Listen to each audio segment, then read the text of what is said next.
We should be ready to go. We should be ready to go. 3, 2, and hit the like button. Of course. Hit the like button, of course. It's 83 likes. That's right. Get us over 100 likes. Let's start this show off. Just right. Powerful information. Got me looking at this thing in a total different light. And I know a lot of people is now looking like, damn, slavery is being looked at different, time being looked at different. But we left off yesterday talking about, I played this recording of this lady, and I'm going to finish that recording. Of course, I'm going to finish that recording so people could know. I was just listening to it right now. I was appalled. I said, damn, I'm glad I didn't play the rest of this video, because I was appalled. Because it makes total sense of the so-called Abraham Lincoln freeing the slaves, 13th Amendment, 1865, all of this overthrow of the government. Here, thereafter, press 1. What's up with it, Lewis? I see you. So I'm going to finish playing that video. Hopefully those who come in late, hope they'll get it. They'll get it. I'm also going to get back to the legacy video, because we're talking about a charitable trust here. We're talking about prison operating out of a charitable trust, bonds being created from criminals, asylums, criminals. And who are those criminals? Well, it will be those who are free unless they are criminals. And I believe all black males have been to jail one time, which officially makes you a criminal. Facts. So we're going to talk about it a lot more. Hit that like button and subscribe. We're going to talk about that a lot more. But I'm going to get back to this video because it's important that we stay on topic, stay focused. I see a lot of y'all favorite folks be around watching my show. They be calling in trying to pretend they other people, getting called live on the air because they silly. They silly. They really don't take their information that serious, where you got to pretend to be somebody else to try to coerce that person to switch. I told you there was 54 books to the Apocrypha. Press what? Look, it just so happened I bought the complete 54 books of the Apocrypha. See, that's what they get for being stupid. See? I said, wait a minute. I know this. Wait a minute. This guy goes from masturbating, press 1, to now. Come on, son. I got hashtag 54 right here. It says the complete 54 book Apocrypha. Right here. See, but that's how you know the devil be working hard 24/7 to try to steer you this way or that way, just away from your own personal self. That's what it's like when you walking in your light. The devil gonna come. Hashtag 54. So Tariq Nasheed and his make-believe 99 books, 99 problems, but a bitch ain't one philosophy. It's not going to get it here. It's made up fairy tales, chumped up storylines. Because I got the book. For instance, I also got this book right here. Press 1. It's called the 1828 Dictionary. This is before y'all was even here. But this right here told me the definition of an American. But I'm going to let somebody in the audience, somebody in the chat room, in the classroom, go ahead and type that in. What American is right here in the 1828. That's all. So y'all can be whatever that y'all want to be in the world of Mickey Mouse. You can say whatever that you want to say. Facts. You can say whatever you want to say. It's a beautiful day when you got books. See, I got books now. I don't read them all, but I can go inside of them if I need to correct somebody. Press one, we go right to the book. It said right there, there's no debate. You can't debate with Noah's dictionary. You can't debate scripture. You can't debate Black's Law Dictionary. You can't do that. It's just right there. You know what you can debate? Metaphysical stuff. Aliens and stuff. You can debate stuff like the flat earth. You can debate things like that. You can't debate this stuff. Oh my goodness. The name American must always exalt the pride of patriotism. Washington, shout out to you.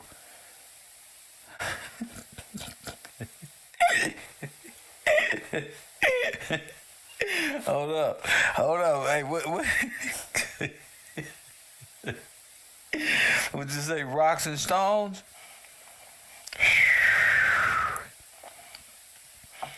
What about the 2,000-year-old Bible? What? What are you talking about? What about the what? 2,000-year-old Bible. What about it? What about it? Right now, we talking about Black Whales Island, a.k.a. the Island of the Dead, a.k.a. Welfare Island, a.k.a. Roosevelt Island. Press one. Here he go. What about the Bible 2,000 years ago? The Bible changed not. What are you talking about? What do you want from me? What do you want? What about it? What about it? Say something. You know? You feel me? Nut tube. You. Say something, son. You gotta learn how to speak, child. You worried about something 2,000 years ago, Nuck, when you should be worried about what's going on today. Hit the like button. You can't. What about it? What about it? There is an original copy that still exists. Sure. Good. There's an original copy. Fine. What does that mean to you?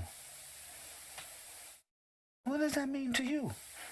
We talking about the law right here, and you talking about 2,000 years ago, and the original copy.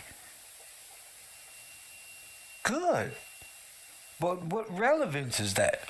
What do you want? What do you want for that?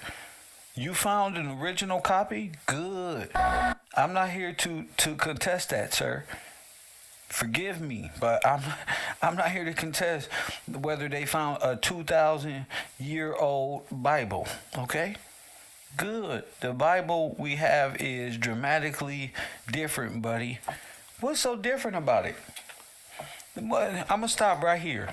Call it in 424-209-9506. I'm gonna stop my teaching today.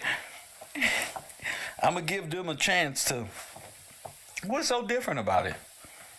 2,000 years ago, it's a language you can't even I'm gonna beat you up before you even call in. Don't do it. It's a language your black ass can't even understand. Press one. You don't even understand the laws, the Constitution, and the amendments in your own land right now. So what makes you believe that you know what the words say 2,000 years ago? That's probably written in Yiddish. That's probably written in a language you ain't even studying. You just want to be right. So call it in and be right. Come on. Press one. You just want to call. You just want to talk. Okay, since you want to talk, we talking about this law right here. We the people and all of this. We talking about the Black Holocaust and all of this great stuff. What do you have? Stand up here to the forefront and name where you from and speak. That's all you got to do. If you feel I'm not giving you too much or giving your subject matter too much attention, all you gotta do is call in and go. That's it. So go ahead, brother. Enjoy your time. I don't need to look it up. I don't need to look it up. I can see you don't know no language. That's not for you, buddy. My guy. So now that we know most of these men just like to be chat room chatters, we're going to get back to the 13th Amendment. Did not abolish slavery. It created them. Hit the like button.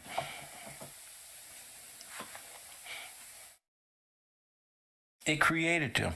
How did the 13th Amendment create slaves? I'm gonna tell you right now. Let me tell you. Coffee and Kush TV, KevRow University. You on the air? What's your name? Where you calling from? I had to remind you, you're a bitch. All right, you're a bitch. Okay, man. Great. You're a bitch.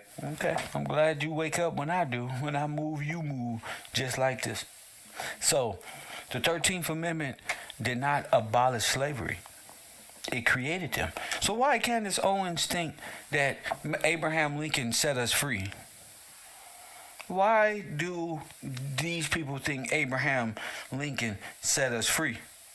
When King George and King James and the British monarchs of the past ended all trafficking and slavery 100 years prior to all of this made up American history stuff. We go on an alternate history today.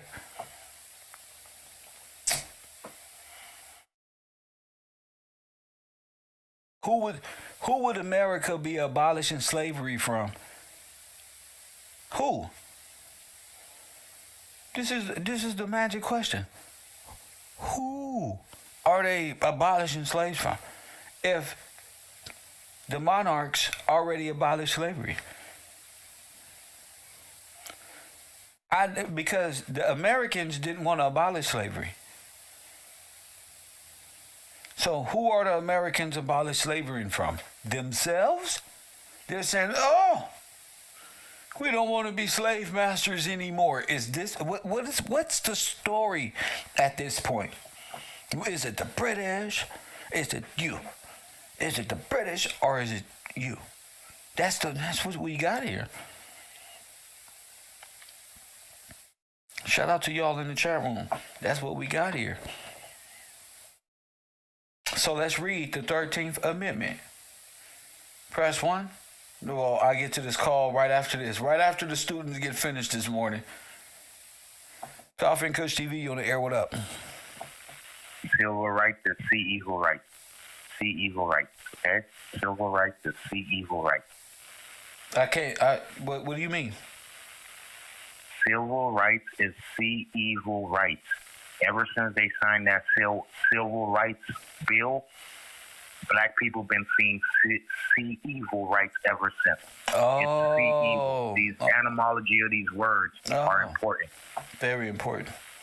So let's get back to the study. Very important. Thank you, champ. See evil rights. Okay, thank you. Ever since Martin Luther King signed that bill. You're right. But we're going to take it one time. We're going to take it one thing at a time. We got it. Don't move before the classroom. Thank you for your time, champion. So let's go to the 13th Amendment. Let's go to the 13th. And what does it say? That's the important thing. Okay? This is section 1. Neither slavery nor involuntary servitude except as a punishment for a crime. Press 1. Do you understand what that means? Except as a punishment for a crime. Then you may have what? Slavery, forced servitude. Do you understand? Before that, it's illegal to do slavery. Before the 13th, it's illegal to do slavery. Do you understand? Before the 13th Amendment, it is illegal by way of the king. I'm trying to tell you, it's illegal. For the slavery that they told, that's illegal. That's not possible. It's in trouble. So they had to overthrow the king to get involuntary servitude, which was legal by way of the 13th Amendment. Do you understand? Let's go back. I'm viewing this as an Afro-American, not as a person who did this to them. Okay? Except as a punishment for a crime whereof the party shall have been duly convicted, shall exist within the United States. Press 1.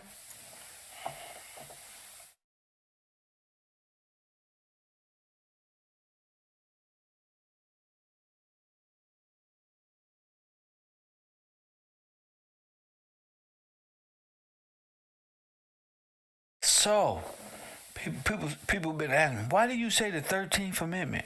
Because this is when they threw you in the internment camps and the asylums. Once they had this right here, they was all right to throw you in prison and treat you as such legally.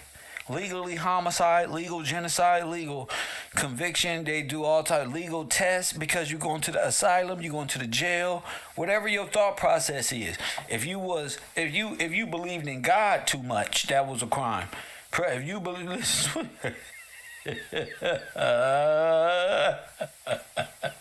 you ain't gonna believe me. Listen to me. If you believed in God too much, it was a crime. They ain't know what happened. Press 1. Man, if you went to use the bathroom, it was a crime. Press 1. And boy, when they did this to you, bro, when they broke you with this amendment, where do you think the 94 crime bill from? What perspective do you think Joe Biden was speaking from? This right here. Even if they rehabilitate themselves, even if, listen to me, even if you rehabilitate yourself, we don't know how you did it. Where you think that mind frame come from? We don't know how you did it. See, we're dealing with a charitable trust. Remember at the time we was talking about how they were dipping inside of the trust itself. Remember? We was listening to my favorite lady right here, Bernice Speakman. Press 1. Remember her? So we was learning a lot from her, and she was talking about how they were allowed to dub into the 13th and 14th Amendment, and that the 13th Amendment did this to them specifically, and the 14th Amendment genocided them. Remember? But we're going to go back to that. Don't worry. We're going to go back to that. That's what it's about. We're going to go back to that. A lot of crimes. It wasn't just slavery. They used these big terms to confuse you and to throw you off. When you hear slavery, okay, they did it during slavery. No, bro. This stuff been going on since way past whatever you think slavery is. And I'm going to show you what type of crimes they will convict you of and why that you was going. See, the asylum was the penitentiary. That was the crime. You thought you was just getting picked up for not having a job? No. You got picked up for everything they can make a crime out of the 13th Amendment. Do you understand what I'm saying? Do you understand the words that is coming out of my mouth? I'm giving you this. This had never been said before. This is supreme knowledge. Don't get this Swisher sweet fucked up. Shout out to my fam, hey, Ibrahim. They don't really realize what this is. Supreme. Up here. I'm trying to tell you, they did this to you. The federal government did this to you. They trying to blame it on pre-Civil War and all that. No. Once you come to KevRow University, and realize it's all theater of war, all these cowboys is the same people as the federal government in different clothes, you're going to realize Pope Pius is Woodrow Wilson, you're going to realize.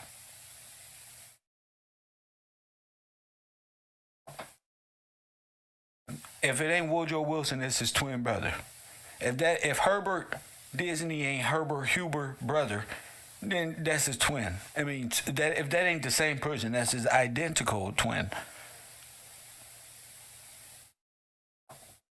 The realest professor on the internet, KevRow University. This is fact. Shout out to TW. Shout out to Terrence Harris. Shout out to y'all this morning. Get back to it. Shout out to you guys. Hit the like button. Thank you. Now watch this. This is brilliant. Reasons for admission 1864 to 1869. 1889. Remember 1898 was the 18. When was the Wilmington coup? We'll get back to that. Okay. Let's say business trouble. Okay? Kicked in the head by a horse. Press one, if you got kicked in the head by a horse, pow, you would go into the, what's the name? Hereditary predisposition. That means you was prone to be a criminal. Ill treatment by a husband. Imaginary female trouble. So the manosphere, y'all going to prison.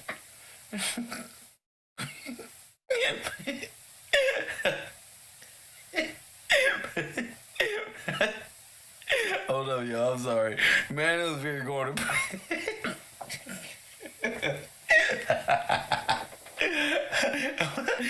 Imagine that. See, I'm trying to save y'all, bro. They're gonna put y'all in the furthest too.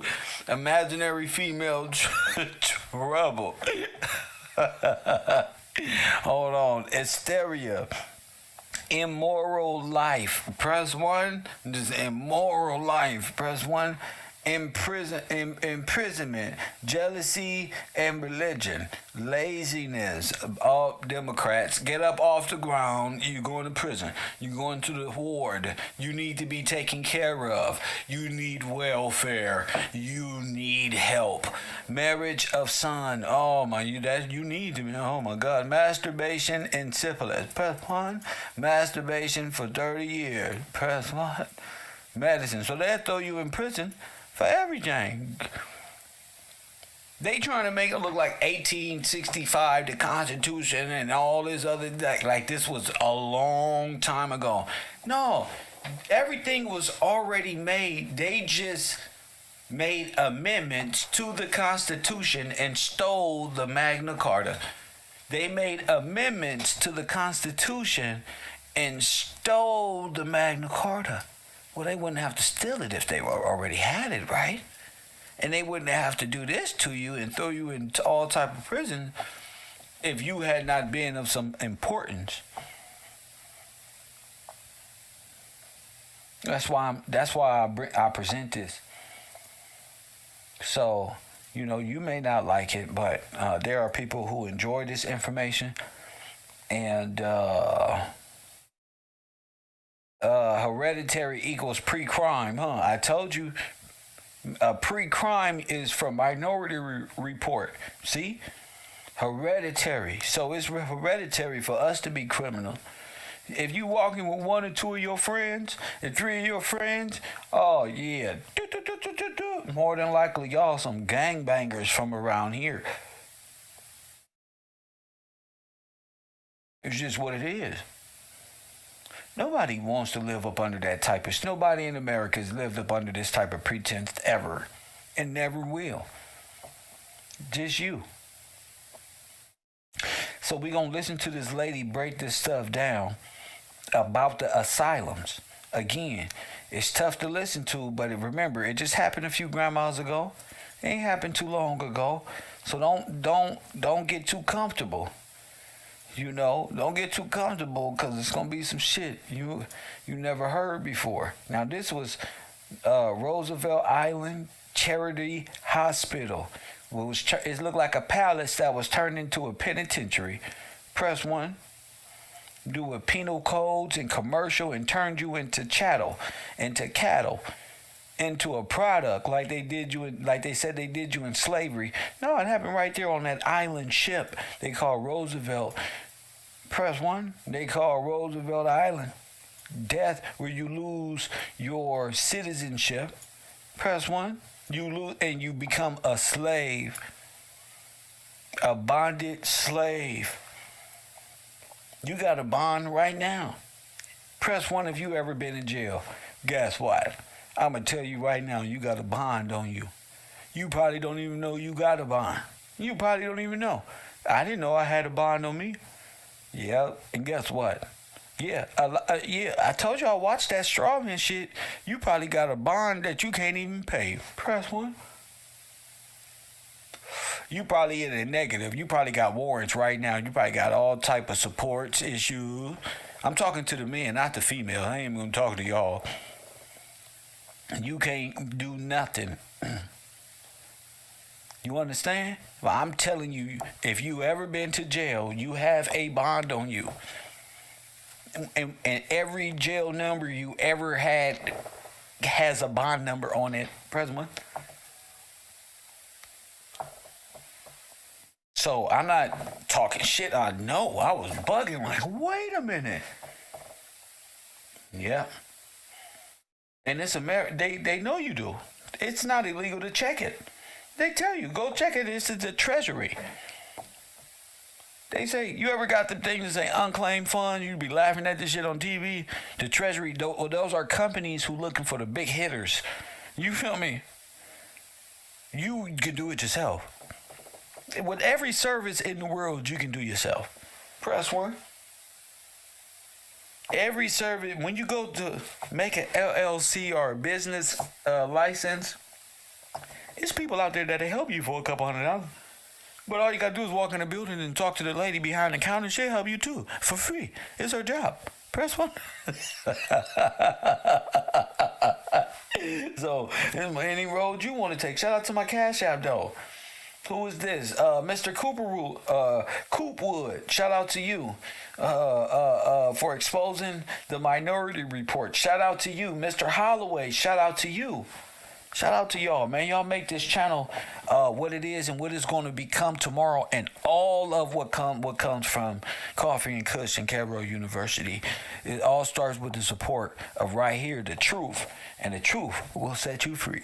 Back to regularly scheduled program, haters. So anyway, we're going to listen to the Q words of slavery and reasons for why you had to be in these places. I don't want you to think that it was everybody else was in a place, but you was in Africa somewhere. You were not. You were not. You were all over the place. And to deny that you was already here is anti-Semitic.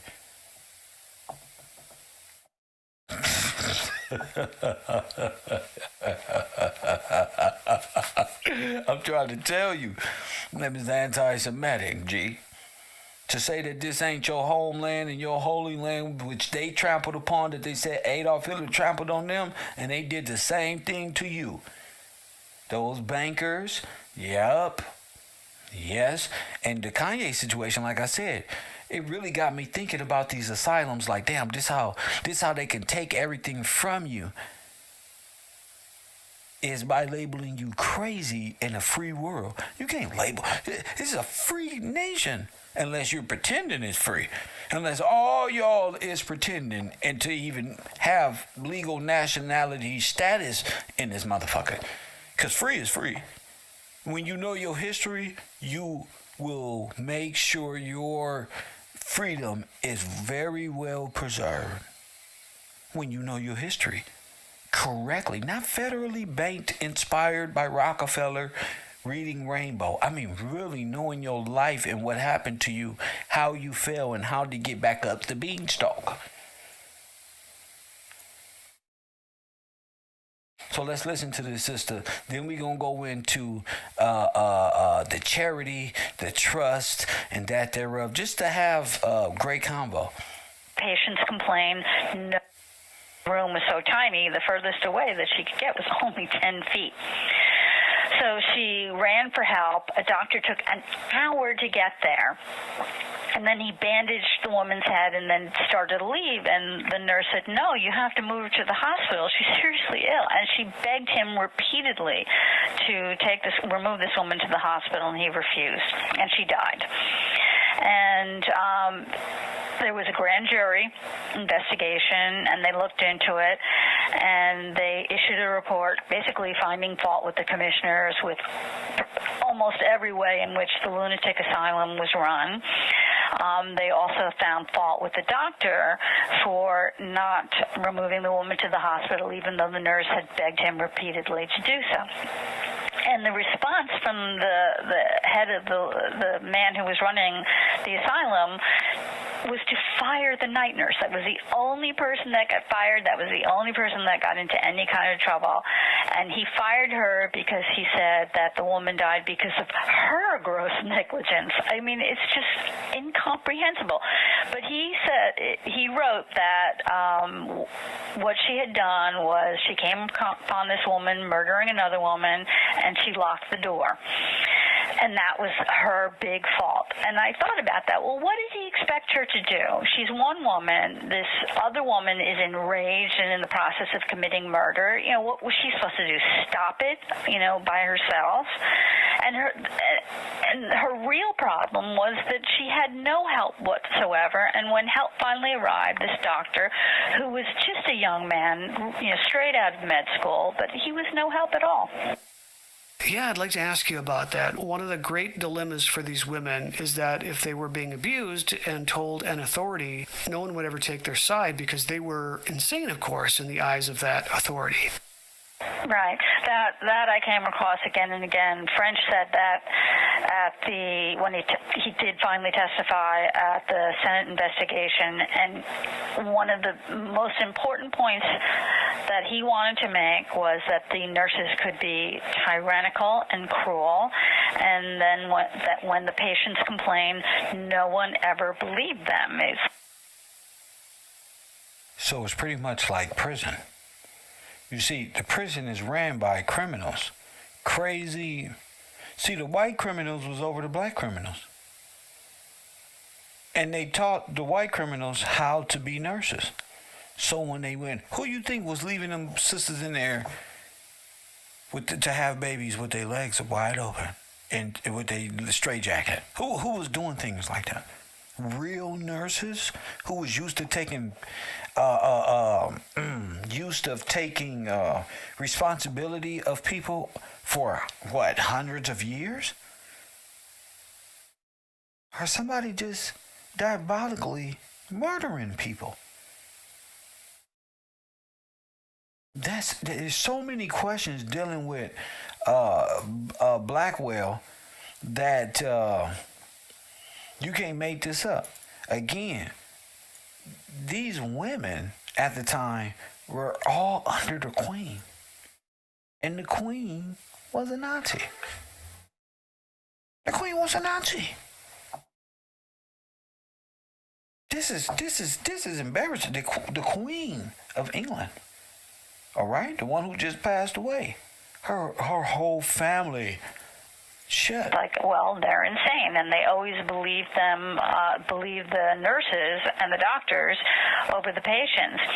And the one thing I learned, I'm in the process of reading the book, that the doctors depended on something called an accident book, which was kept by the nurses and the attendants. They would note any kind of accident or injury that happened to any of the patients during the day, and they would decide who they would look at and treat based on these accident books.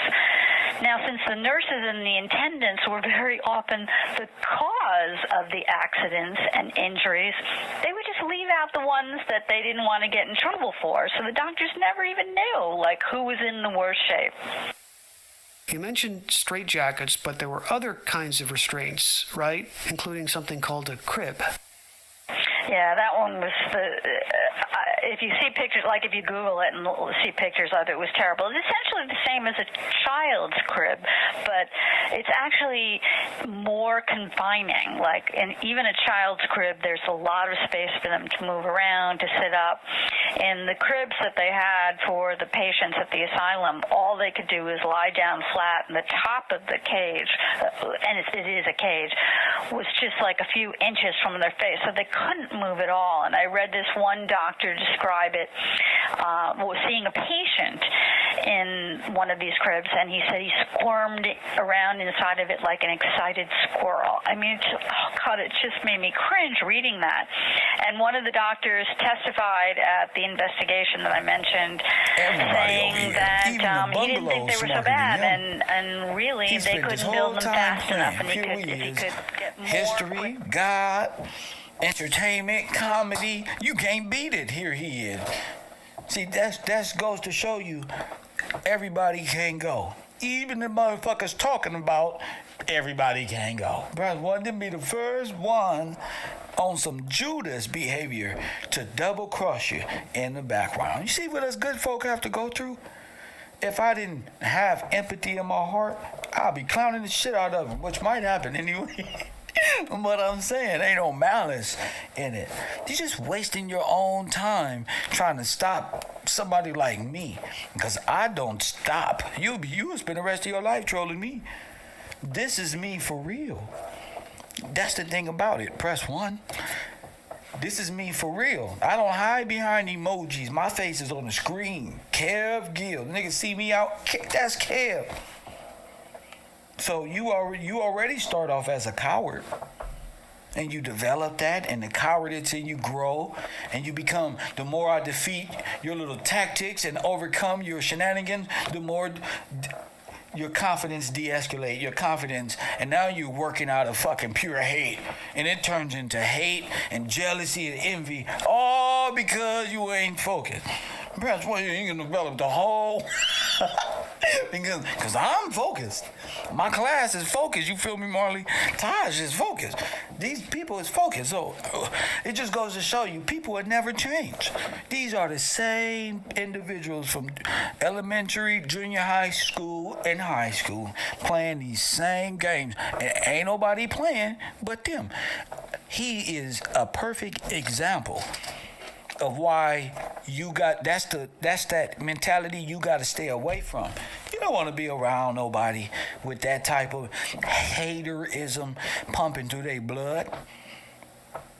The more you do right, the more, and you step outside of even their comfort zones, they be the first ones to turn against you. And that's so sad. That's so sad. You waste your whole life chasing Kev when you could have been learning like everybody else. I mean, we was all here with you. That don't make no fucking sense. How you just, that mean you push an ideology. Y'all don't like that. Catholicism is in the subject. Well, I don't like Buffalo Soldiers, man. I'm hurt too. Everybody hurt. Press 1, you white folks hurt. Everybody hurt. We be crying and shit. Oh, this shit hurt. You the ones around, y'all keep saying y'all Indians. Y'all the ones keep saying y'all Indian. They in Callaway live right now. We in there.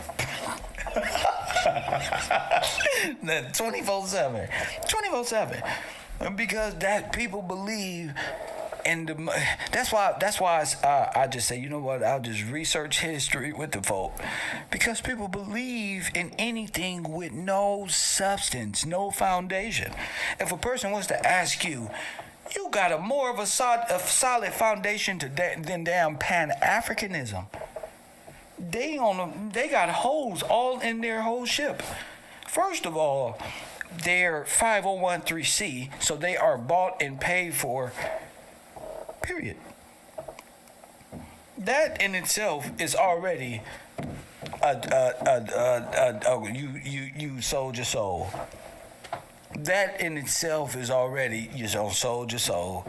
Going over there, partaking in shenanigans of a federalized nationality to help further the disconnect between people from this homeland waking up to the fact that they are purely by paperwork. Ain't no Indians got no paperwork until they was put on the doll's rolls and blended in as black people. They ain't got no paperwork at all. They ain't got no paperwork. And you know, ain't no paperwork. Only paperwork they got when they name changed to Washington and Blacksmith, and they own them casinos now and got the deed. That's the only thing that changed. So knowing this as a young age, I always wondered, like, how this man name is this, but he look like an Asian? Oh, we the Asians of North America. Bruh. See, that's what inquires good thought. You got to apply this brain. You got to use it. Don't listen to them when they say you only use 30%. That's what they want you to use. Use your brain. Use that shit like Connect Four. It's 4 spheres to this damn thing. Press 1. Masters of Disguise. What an awesome topic, because we dealing with the master of disguise himself, of course. Who knows his name? The man of many names. I wouldn't be surprised if this was Walter Plecker. Press 1. I wouldn't be surprised if this nigga put on wall white beard and became Walter Plecker. Press 1. I wouldn't be surprised. This guy here is a Nazi recruiter. I wouldn't be surprised. Looking right at the camera like Walter just. That'd be something else, wouldn't it? Woo-wee. Y'all be in trouble.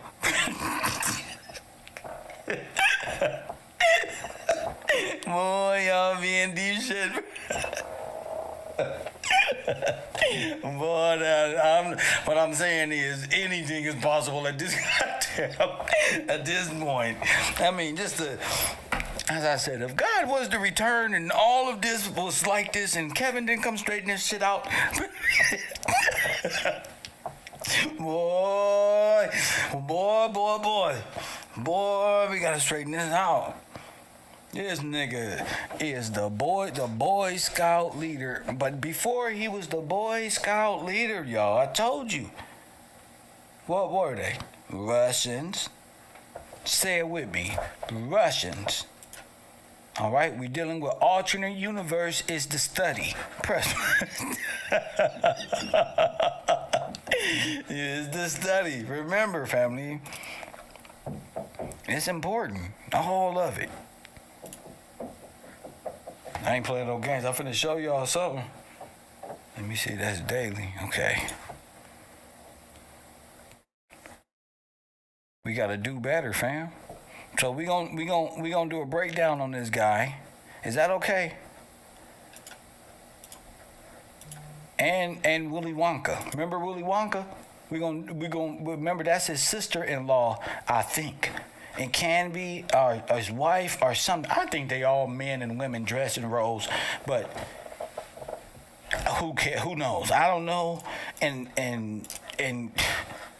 I don't want. I don't want to throw us off any further. You know what I'm saying? No cap, as they say in America. No cap. Okay. So, let's read this. He look Russian right here, don't he? He look like a damn Bolshevik. Boy. Cuz got the Roosevelt, don't he? Oh my goodness, Lord have mercy.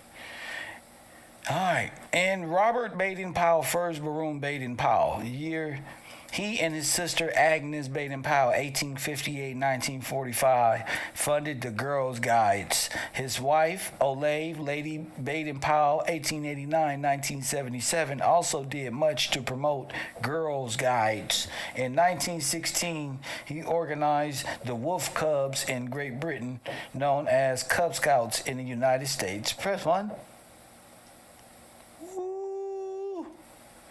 Woo! Why do I say woo? Because this man formed a whole youth army. That's why. In Russia. Press 1. In 1884-85, Baden-Powell became noted for his use of observation balloons in warfare. Oh, my goodness. Oh, my goodness. Now you know how they was dropping things on you. You better watch it. Hot air balloon was a war tactic. Now Botswana and Sudan. That's in Africa. From October 12, 1899 to... But at 1900, he defended the McCaffing hold off Royal Forge until the siege was lifted. After the war, he recruited and trained South African constabulary. Constabulary. On returning to England in 1903, he was appointed Inspector General. Wait a minute.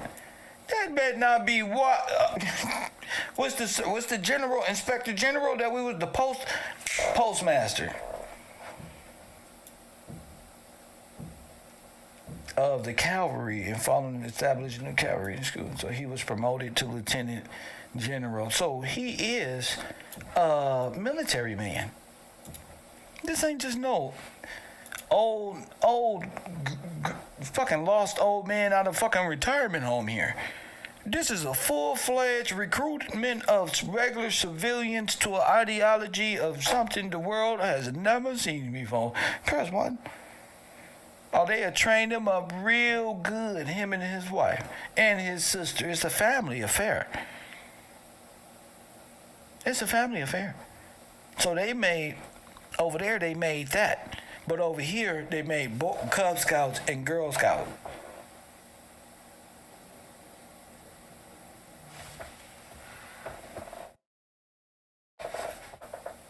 They made Cub Scout, Girl Scout. And we already told you the possibilities of his so-called wife being a damn man. Oh, what the hell is this? Oh, this was DeMarcus Garvey, Black Cross. I told you, he go to significance. It's the Black Cross. You ever heard of the Iron Cross? Okay, then. The Black Cross.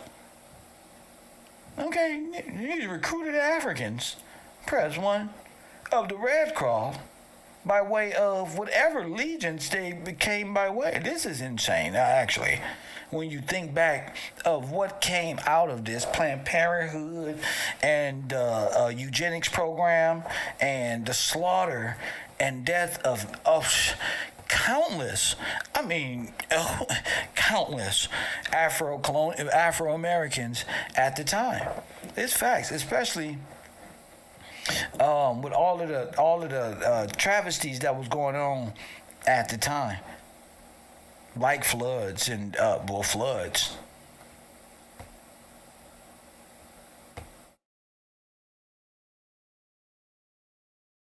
I don't know, but I wouldn't want this crazy manly Robin Williams, Miss Doubtfire looking ass war criminal. Press 1. That ain't even real, bro. That's not even real. This can't be life. There's got to be more, bro. These are probably men in uniform. And I ain't even gonna. Remember I told you, what's her name? Margaret Sanger looked a lot like. You know who? You know who? It's just crazy to think that they gave their children. How did they get to America? How did all those children get to America? All of them. 300, 400,000 children with no parents just show up. By way of who and what? By way of who and what?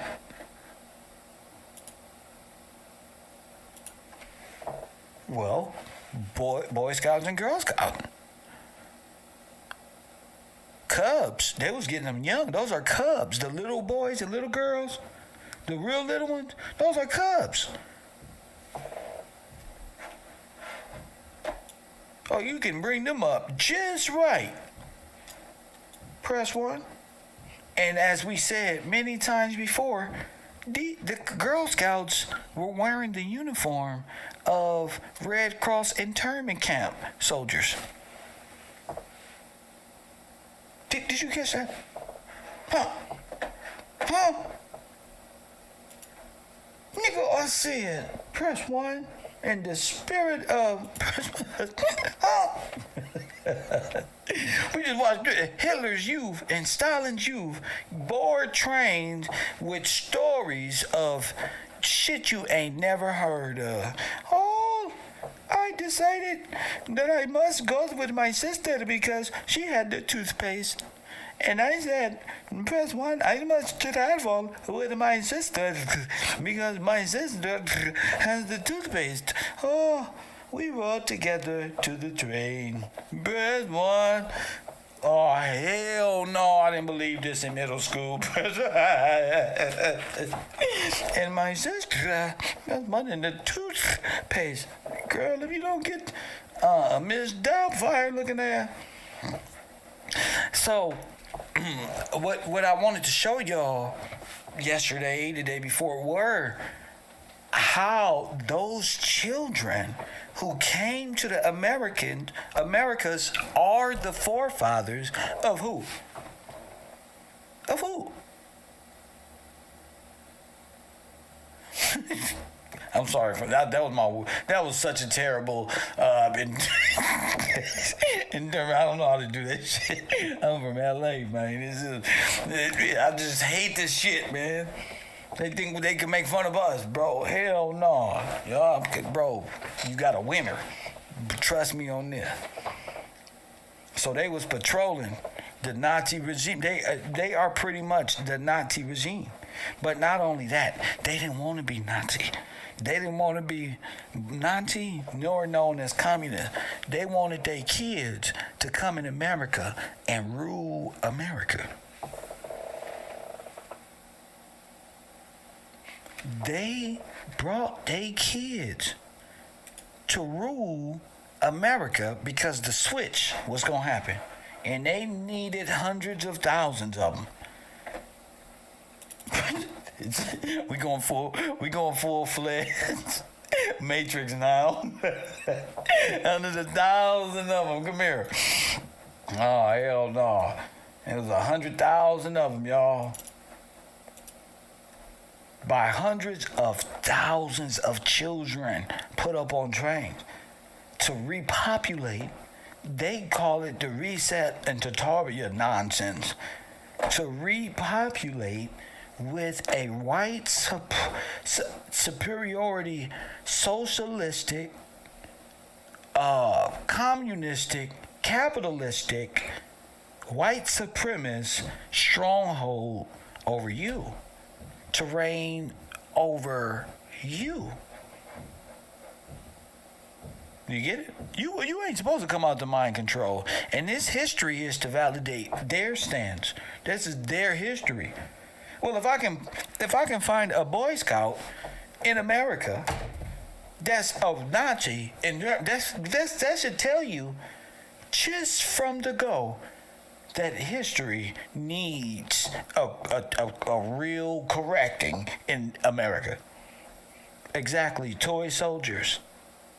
And that's what they was bringing. They was going. This is a Russian, Slovakian, German project for them to rule over you. That's why they put these children over you in the internment camps.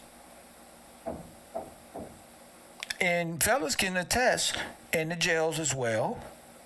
Press 1. Yeah, they became Democrats. Do you get it? They became Democrats. White supremacist, socialistic Democrats. See, the Republicans are holding the trust. So they all Russians, but they all bankers and shit.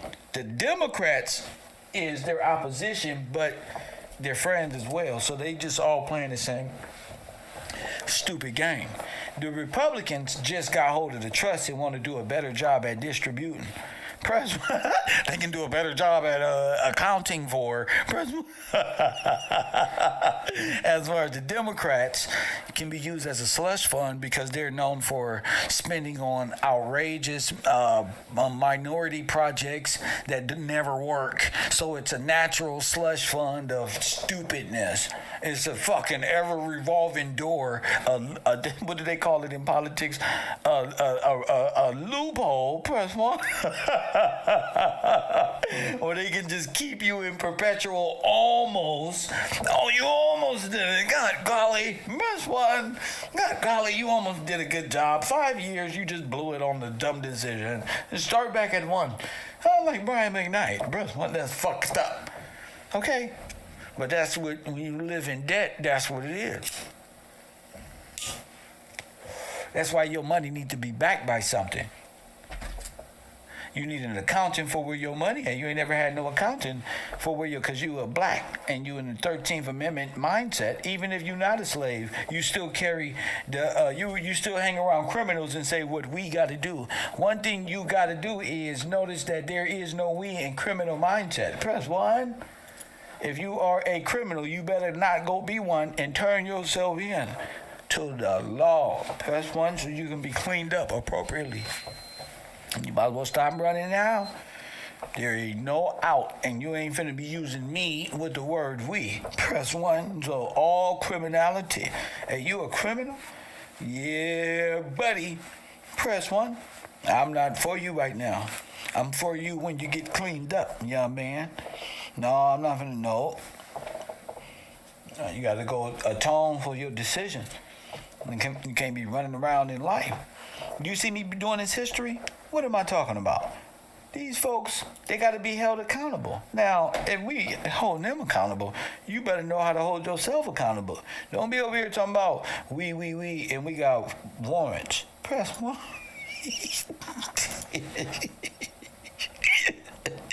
Press one. Oh, yeah, we, Kev, what we gonna do? What we gonna do is we gonna clear the morning. Oh no, man. Well, you ain't gonna fuck me up. They ain't finna raid me looking for you. Press one. That's what's not happening. Press one. Sorry for your luck, buddy. There is no we, and when you under the control of your reprobate mind. So let's think, yeah, bro, you ain't gonna fuck my life up like yours is. Press one. I'm not even giving it. I'm too valuable at this point. I'm too valuable of a person. Yeah. Come on, Kev, nothing. Press one. Yeah. Press one. What I would do is beat your ass on the game of Madden. No, press forward. That's what I would do until otherwise. You ain't ready for this. So the truth is, family, the orphan trains, watch this alternate history shit out right here. The orphan trains is the great grandparents of the white people you see today in America. Not like this. Not like this. They all blend in by way of orphan and adoptee. That's one. This is how they were crafted in. This is how they got your name, dude. Look. Adoptees. Orphanage, black, in-law. Refugee, but by way of Red Cross and Boys, Girls, and Scouts. You got a full-grade military waiting of sleeper cells in America. Press one ready to activate and nigga some shit you ain't never seen before. Waiting for the right. Remember that shit on Manchurian Candidate? Remember they called him by his name and he had to turn around? That's how they did him. Ain't your name Johann Slovakiewicz? I am. What the fuck, Chris? And snap out of. I'm gonna do a movie. Christopher, you're not Russian. I am Russian. That's what.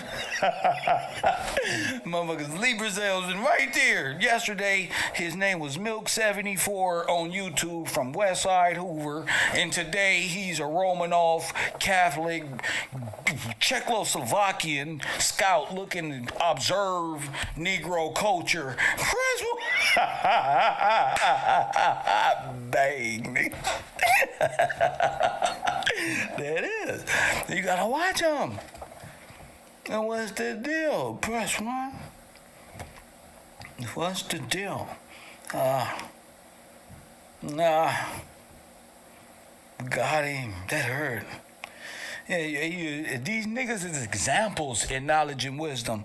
Press 1, his name is Nikolai. Oh, do you think that is Milk 74? Press 1, his name is Milkolov 74 for 8K 74 on them all for 94. Press 1, this guy here that is my favorite. He a hippity hoppity black. That's what he talk about when he go home to Serbia. Press 1, her milk. Take your goofy ass back to Serbia with that goofy shit. Nobody want no smoke with Kev. Press 1, I'm too smart. It's unfair. Press 1, I can place him in a whole geographical area he knew nothing about. But he thinking, did they use my aunt is a Russian? Press 1, no.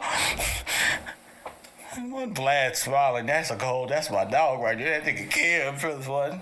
That's my dog, bro. You can't fuck with Kev. Kev know everybody. Marxist, socialist, everybody. And you're a black Nazi. You gotta know how to call them out. When they ask me what I am, I'm a copper tone. Look like a goddamn penny. I'm the one who was robbed in the beginning, fool, of this grand larceny scheme of when y'all first got here. I just want you to know where y'all came from, so you don't never tell me to go back to where you came from. You feel me? You are from Africa. That's how we got this. Go all the way back to the beginning. I'm not one of these hip-hop niggas. I tell you birthright. I don't need a test. I look at your face, see your phenotypes. There's only a few of us. Don't be trying to get me with these broken down Asian, and this one is Japanese, and this one is making me think a lot.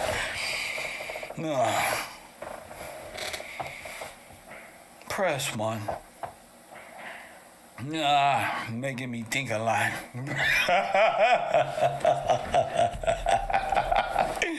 And that way you just splice them. Press 1. If I fight you, you fight me, and then we fight them, and them retaliate, they lose.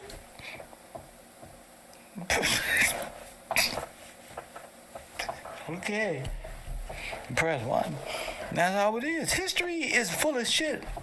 You know what an airplane was in history? Niggas going like this. I'm dropping the bomb right now. Press 1. They had strings with planes on them here, RC planes, flying them around.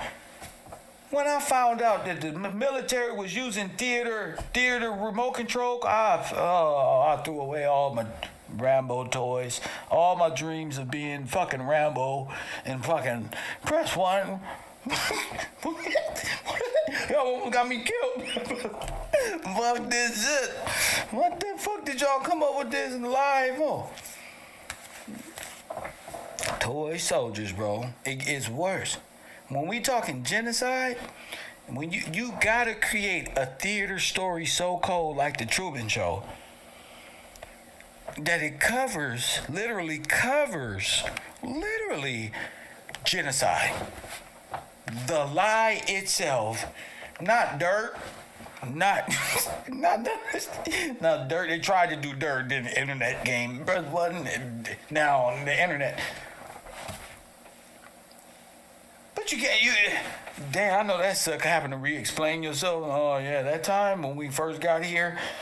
Oh, this is the second time Columbus came. That's why you question history. I never believed in Christopher Columbus. One thing, until I found the Catholic Church in Ellis Island and the Red Cross. I said, there's There's Christopher Columbus right there. There's goofy ass is. Peter. Hit that like button, subscribe. Coffee and Kush TV. We start studying maritime law, the law of the sea, the law of the land. Family, y'all got to get in tune, playboy. Stop beepity bopping your head like the Russian COINTELPRO wants you to do. Wow, Ice Cube is talking about gimme, gimme, gimme. He's running basketball games on a network. Press one. Ice Cube better not say nothing. Nobody can say nothing when they getting money. That's how you know they sold out. They can't even say nothing. Look at Kyrie. He shut the fuck up. All the Hebrew Israelites. That's right. We out here supporting Kyrie. Press one. That's right. Kyrie like, I can't even talk about it. Let me play basketball again. I'm here to play ball. Sir, you got anything to do with those little black men outside right there praising the Lord? Press what? Nah, I'm not sorry. I play video games. Press what? Who? My buzz got tint on them. Press what? I ain't seen nothing. And that's how they do you. Y'all need to stop being used by these entertainers. That's how I ain't seen nothing, bro. And you just let the entertainers be entertainers, bro. Stop trying to infuse black people with entertainers, bro. That's y'all problem. Y'all think y'all cultures is so entertaining, man. Oh yeah, they messing with who? LeBron? What his shoes look like? Hell yeah, I agree with him. Give me those size 12. Man, this is the wasteful spend generation we ever had on planet Earth. Your ass is letting corporate media and Candace Owens, press one, and Tamika Mallory beat y'all brains in with dumb propaganda. Press one. When people just eating cereal at home, watching YouTube videos and Netflix, people, this shit is not like they seen. Y'all put more fear out there. Y'all silly self. But I digress. I'm ready to watch more baby orphans enter the country.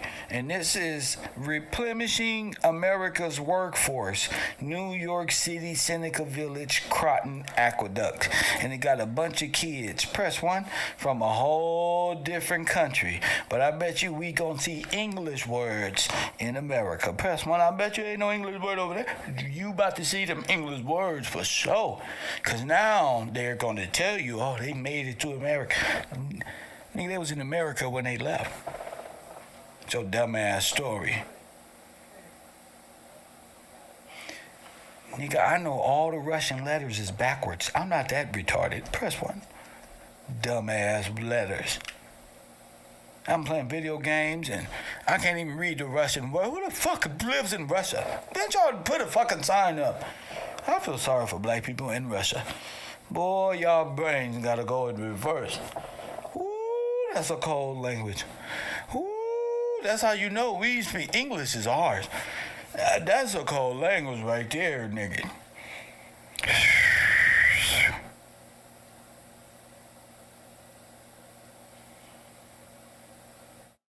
Trust me.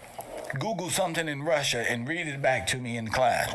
Press one, that shit, don't do that. You're gonna get stuck like that. Your ass gonna get stuck in the black world. What happened to you? I don't know. Press one, I watch Kev Mugging brain switched on him. What happened to you? What? Press one, right me walking. What happened? But I digress.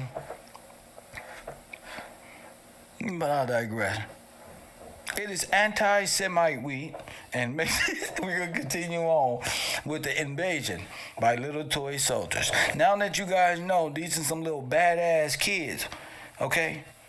This is like a bad dream of little orphan kids you take care of, and they turn their whole heads all the way around. Press one, while you trying to wipe their neck or something.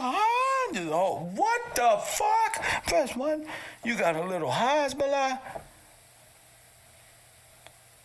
You got one of them little people. Press 1. That shit has scared the shit out of me. Oh, that little man, stop! And grown ass nigga who cut his beard. Hold up.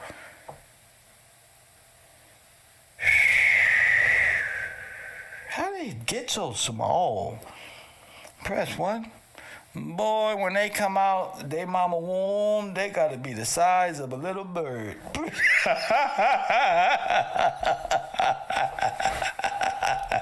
What the motherfucker come out as an embryo? Good.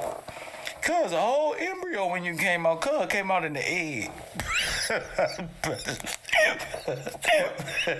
Motherfucker crack the egg and help him out. What the fuck, bro? What are these people? I wish I would see one of these little black folks running around this nation. Press 1. I'm moving to the left and to the right. Press 1 and just observe. What in God's name? Them some folks right there. What if they sent a whole bunch of them? Whole bunch of them. Press 1. A whole backup. The camera's real small, made their ass look real big. You know them trees they said was in a redwood? That's when they got all them trees they supposed to be big as hell. But what if press 1? Shame. Let me stop. Shame. Shame. The motherfucking people just oompa doobity doo. I'd be mad as hell. I'll hire every last one of them motherfuckers for Disney World. Press 1. Oompa Loompa World. The whole thing full of these motherfuckers come on. Oompa Loompa doobity doo. Just working. Press 1. I ain't shit. 250 dot. If you're flipping burgers and shit, listen to young. A bunch of Hezbollahs everywhere waving. How did you just pass me 3 minutes? That's the same motherfucker that just.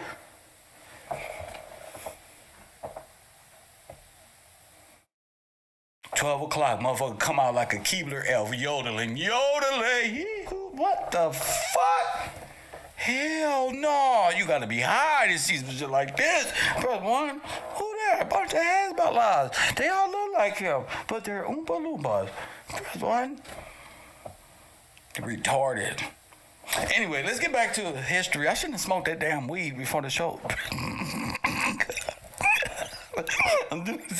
They done fucked up and let me be an entertaining history teacher. How many people we got up in here? Press 1, they let me be the best history performer of all time. Nigga, fuck rap. I'm gonna perform. Fuck battle rap. Come battle this. Fuck battle rap. So let's take a look at these badass orphans. Press 1. Who the alternate government, the alternate community says quite possibly are the little toy soldiers who helped overthrow. Don't miss. They were trained by some highly trained professional. Trust me, we saw them shooting rifles. Howdy, y'all. Welcome back. In the mid-19th century, we see many depictions of American cities with extremely beautiful and picturesque architecture. Stop right there. I already like this white man because he said, howdy, y'all. And he said, before we got here, it was some beautiful things already right here. That's all I heard. I ain't heard nothing else. He didn't say it was a TP. There was a bunch of TPs. He said, wait a minute. That's all I heard. Did you hear that? Did he mention the TP? He didn't mention no Indians running around on no horses shooting things. Some would call the architecture Old World, reminiscent of the classic buildings that are found throughout Europe. Boom, reminiscent of what? The classic buildings that are found throughout Europe. Not teepees. Building. Okay, let's get back to the subject. No, because we got new students and they're Democrats. Press 1, so I gotta walk them down too. We have a cornucopia of architects imported to America from a wide variety of European countries. Sir, vice versa, but go ahead, Jared Boosters. At this time, these men envisioned an America with a flair for their specific European heritage, and thus we are told that the major cities began to rise like hotcakes all around the country. As we dive into the photography from the 19th century and into the turn of the century into the early 1900s, we have a few things that become abundantly clear. Today, I'd like to tie together the often misconstrued atmosphere of the mid-1800s in America, supplying you with ample information taken directly from the currently accepted resources to provide you with a definitive look at one of the strangest and seldom discussed events of the mid-1800s. Ooh, I love when white people investigate themselves. Press 1. Ooh, you gotta get to the bullshit. But Todd, when white folks sit you down and say, Kevin, Todd, when them old white women sit you down and have some of this fruitcake, all that fruitcake. Press 1. And listen to this. There was a bunch of orphans coming here. Could you believe that? And they'll fuck up and say some shit like this, Todd. Oh yeah, there was a bunch of them. And my grandparents was with them. They all came from somewhere. But now that we're Americans, and there was a lot of slaves that came. Why you gotta throw me in there? You fucked up, didn't you? Why you throw me in there, old white lady? There was a bunch of they came with them with nothing. Yeah, you don't know now. And we make that eye contact. Did you hear me? I heard you. A bunch of slaves with them. You already told me. That is the orphan trains. Many photographs of America from the 19th century show a landscape that is already shaped. Now, are these pictures from America? Now, we saw these little kids get on this train. Press 1. We saw them yesterday get on this train. You hear me, Taquisha, in the back? Pay attention. We saw them get on this train, Taquisha. Yesterday. They was all waving like this, leaving their mamas, remember? Now they doing it. It's the same propaganda. It's the same damn trains, if you ask me. Orphan trains. Many photographs of America from the 19th century show a landscape that is already shaped. Cities that are formed, we're told, by the ingenuity of early European settlers. Sir, shut the hell up. Press 1. Nigga, how settlers don't build homes with a whole blocks and walls of settlers hunt turkeys and give them to Indians for Thanksgiving, fool. Press 1. Don't be talking to us about no damn settlers when we can see in white people. What's wrong with my people? What happened? I don't want to see another person talk about no damn settler when the rules is for real. They got real roofs on here, okay? You hear me? Lord have mercy. What we see in the photographs many times, however, is empty cities. We also see You don't say. Oh, empty cities. Oh, what happened? cities that are built with architecture that appears to exceed the means of the people that are constructing the cities. Sir, meaning, no, sir. What you mean to say is the invaders were all in wagons and don't fit the scene for what these buildings and this technology looks like. Press 1. Oh, so who built it, young man? Aliens or some long lost world of Tartaria, some wonderland? You get what I'm saying? In short periods of time, usually less than 100 years, a city in America will go from what we're told was indigenous earthworks and Sir, he's a wordsmith. into a well thought out masonry and brick masterpiece. Oh, yes. Who would have thought George Washington and these people would ever have homes? What's not These look like this is high scale shit. Okay. often cited in these sources is, many times, the Native American earthworks were actually incorporated into the cities. Sir, shut up. Shut up. They always validating their own Indian story, the Native American earthworks. Oh, they're little ravines. It was kind of implanted into... Get the fuck out of here. The bases of the structures, into the parks, and into the way that the streets were formed. Furthermore, many indigenous groups built using bricks and stone.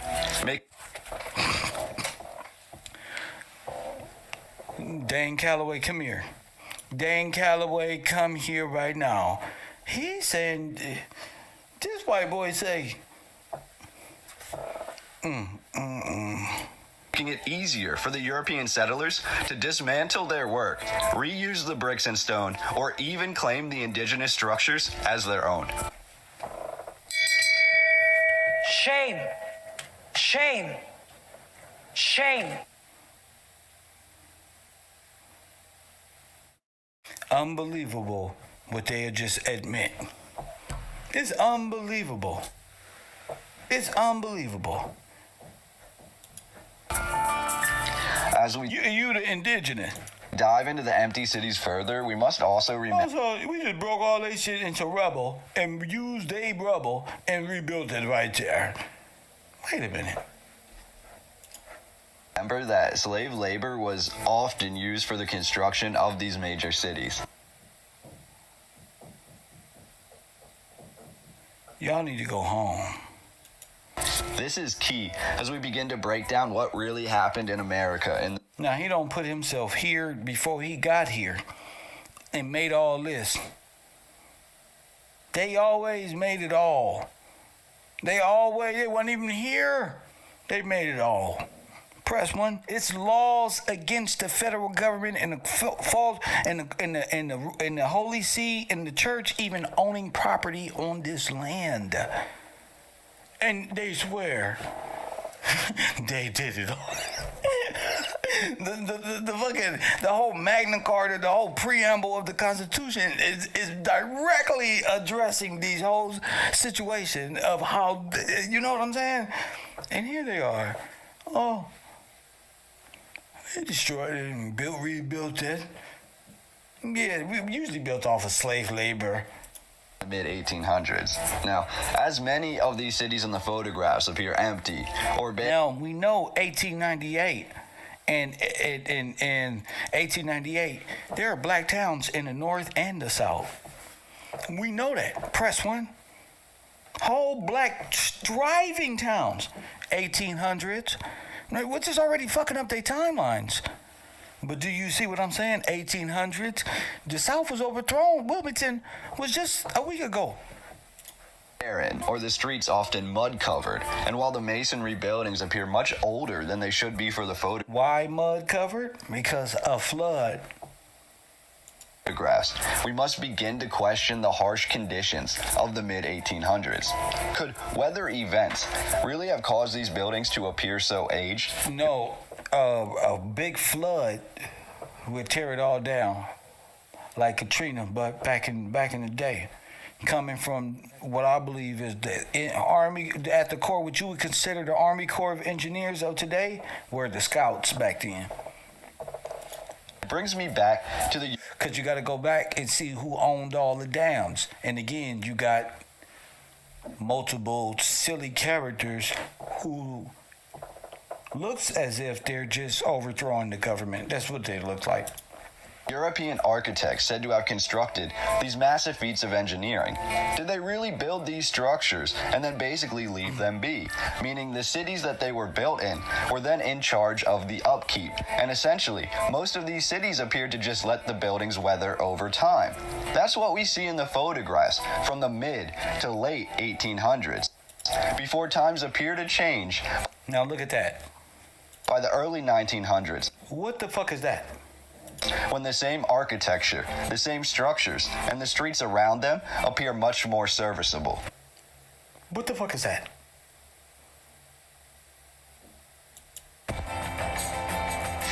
Again, the question becomes, where are the people?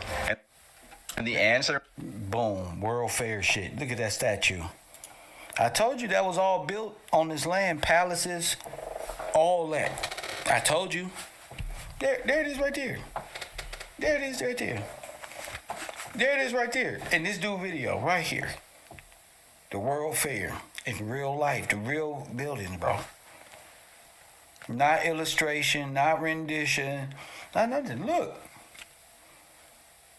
Statue sitting right out front with all that. Big old palace. Whatever that is.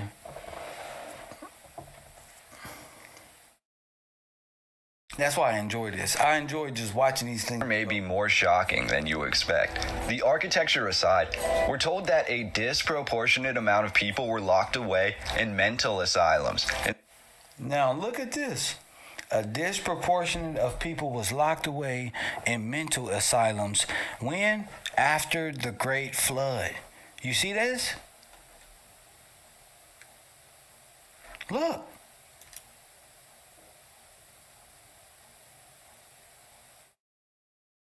Now, this could have been a flood, or in reality, and want me to tell you what I think it is? It is the aftermath of bombing.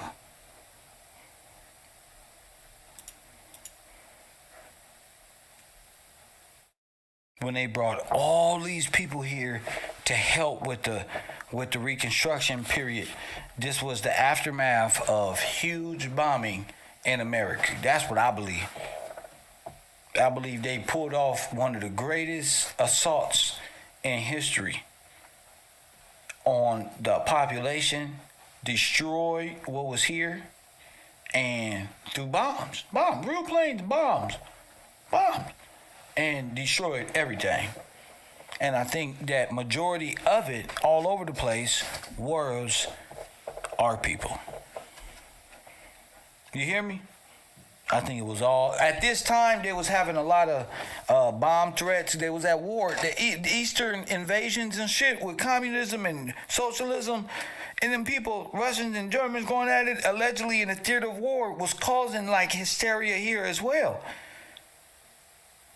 So getting people evacuated by way of, bomb threat, by way of train and shit like that wouldn't be hard. Now that I'm really thinking of sirens and Pacific, you got high tensions with Japan. It's war. So they say.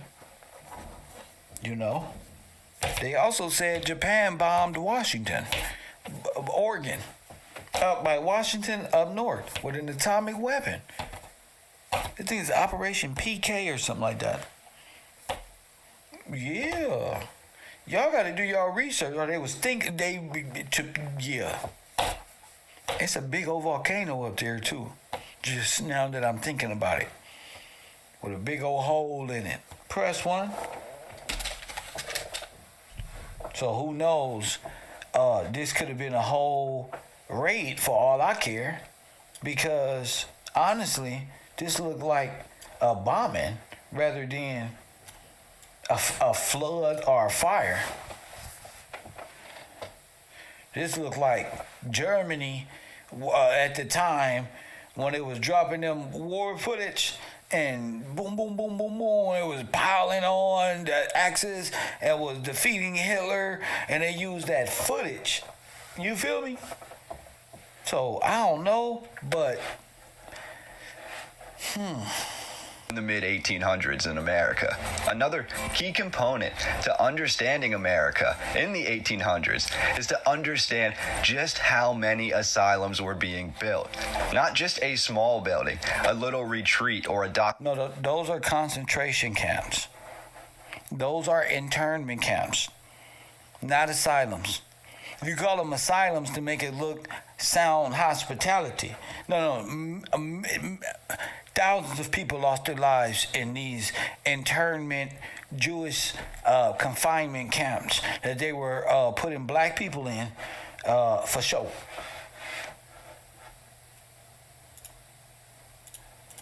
Doctor's office, but we're discussing over 500 massive castle-like structures, usually built in a Kirkbride plan in large forested areas away from the public. And where? Away from the public. These buildings employed the finest of European architectural That's crazy. Designs, and most of these asylums, almshouses, and sanitation centers It's a lake now. They probably were later flooded this shit. They probably had crematories all through this shit. converted into prisons or torn down entirely. But why were all of these asylums being built, especially in the Northeast? When we look at photographs of the large empty cities, sometimes we see a disproportionate number of children in the streets. Often, we're told that the photographs would be taken first thing in the morning when the streets were nearly empty, yet we often see these large packs of children seemingly roaming the streets unattended. How does this tie into the overarching narrative? Well, by the 1840s, large portions of the northern states had freed their enslaved people.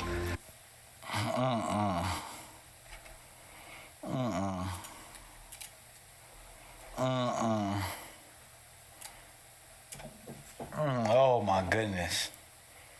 The story alone gives me chills. You hear me? The story alone gives me chills.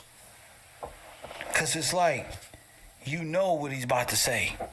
You know he's finna gloss over this shit. This is a claim that we often see cited in many history books. What we don't see mentioned in the history books is, many times, the freed people were almost instantaneously locked away in asylums and sanitation centers.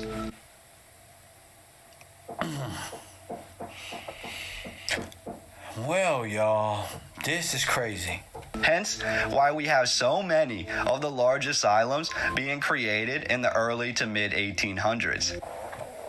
And black people are in these asylums. I just want to let y'all know what's at stake here. Wow. Think of the saying, seeking asylum. It was Seeking asylum, refugee. Now, there are refugees, but here you are in the asylum. You see?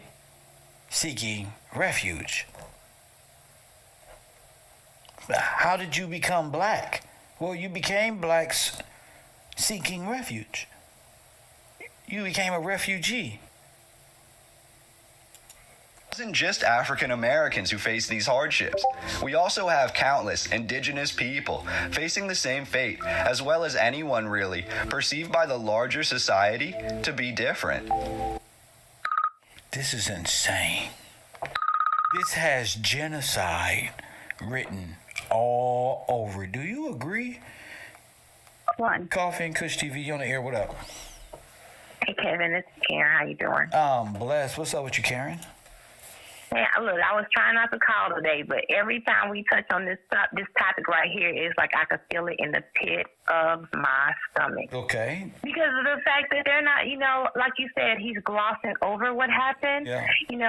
These asylums, i.e., refugee concentration camps. There you go. All of our people had nowhere to go because the entire towns were blown up. That's right. Blown up or flooded out. That's so right. they went to seek asylum, assistance. That's what they thought, right? But half those people didn't even come out. Of course. They didn't come out. They were killed there. That's what I'm saying. What happened that got our people on trains and going to seek asylum? And I think they never made it out. I think they never made it out. And if we find out that these asylums, which there were furnaces and jails and prisons. I told you they were furnaces and jails. I said that. Oh my yes. goodness, you did say that. I said that's what it was. It's a blast furnace. I can't even remember the name of it. I wasn't prepared. That's all right. That's all right. It's a blast furnace. I remember it. But it's a blast furnace, and they had them in all those buildings or hospital type places. Yeah. That was common there. So, this is more than this is what actually I was looking for, a place that they will be able to pull this off. And here it is sitting. You did bring this up before, but I didn't really grasp. I mean, I grasped, I understood because it was right along the concentration camps, but this mean that it was over 500 of them lets me know I'm telling there's only 50 states. There are only 50 Oh, states, my but if we goodness. go state by state, you're going to find those asylums in every state. Built around the same, they say it was built around the same time, but we know that they were here already because, well, that's a whole another thing that we have to talk about because those buildings were not just newly constructed. You know, those buildings These were are here. These are actually castles. Those are castles. These are actually castles. Those are which castles. are given to the people so they'll be able to seek refuge. That is correct. Yeah. That is exactly correct. So I'll go back to the chat classroom. I just wanted to call in because it just angers me, and I'm trying to control that. Thank you for that. Thank you for the call. Thank you, Kevin. And crazy. Could you imagine? We're told, according to the official 1840 census, which was the first to report individuals as, quote, insane, that large numbers of newly freed individuals in northern states, in some reports, upwards of 40%, were locked away in asylums. Oh my goodness. Oh my goodness, fam. Oh, you know the number is 80%. Oh, no, I ain't giving them nothing. Oh, no, I'm not giving them nothing. 40% is too high. That's way too motherfucking high. I'm going 80%. Oh, there's the numbers is wishy-washy. That's crazy. And considered to be insane. This becomes even more alarming when the results are compared with the census numbers for enslaved individuals in the South, where the number of individuals marked as, quote, insane was nowhere near as high. Well, because the South was free. Are you guys crazy? This is what... Oh, my goodness. Oh, this is a beautiful time. Because the South was free. That's why. If you went north, you were in federal penitentiary. You was caught by the slave catchers, and they put you in an internment camp, and you went either to the furnace, you went to jail, you went to the asylum, whatever it was that you went. The Confederalists were the ones who got you. Politics aside, we can see how even when the freed men were freed, they never really achieved their freedom from the tyrants and often faced even more hardships. The tragedy becomes the children of the... So the plea was to go north and seek refuge. Here's the play. Go north, seek refuge. You going into the internment camp. Go, you want to get away from this racist shit? Flee, run. Get on the train, get out of here. Get out of here right now. You go north, and guess what? Slaughtered. Slaughtered. These individuals. And this is where our story really begins to come full circle. Before 1853, there was essentially no place for the children of the insane to be housed. Many times, according to this narrative, these children would have to commit crimes just to get locked up and be... Not them kids. What kids are these? I don't even know why they got a black person in the back.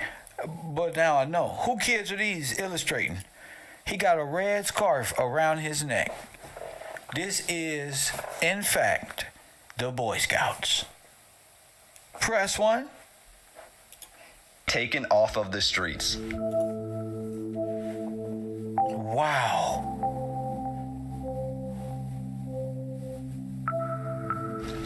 Any family deemed unsuitable, we're told, could be subject to the cruelty of America and could be labeled unfit and committed to an asylum.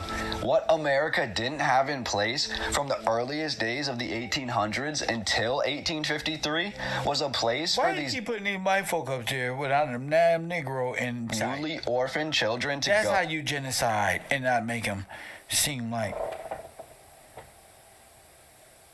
Look at this motherfucker here. These ain't no little ass kids. These some big ass clothes.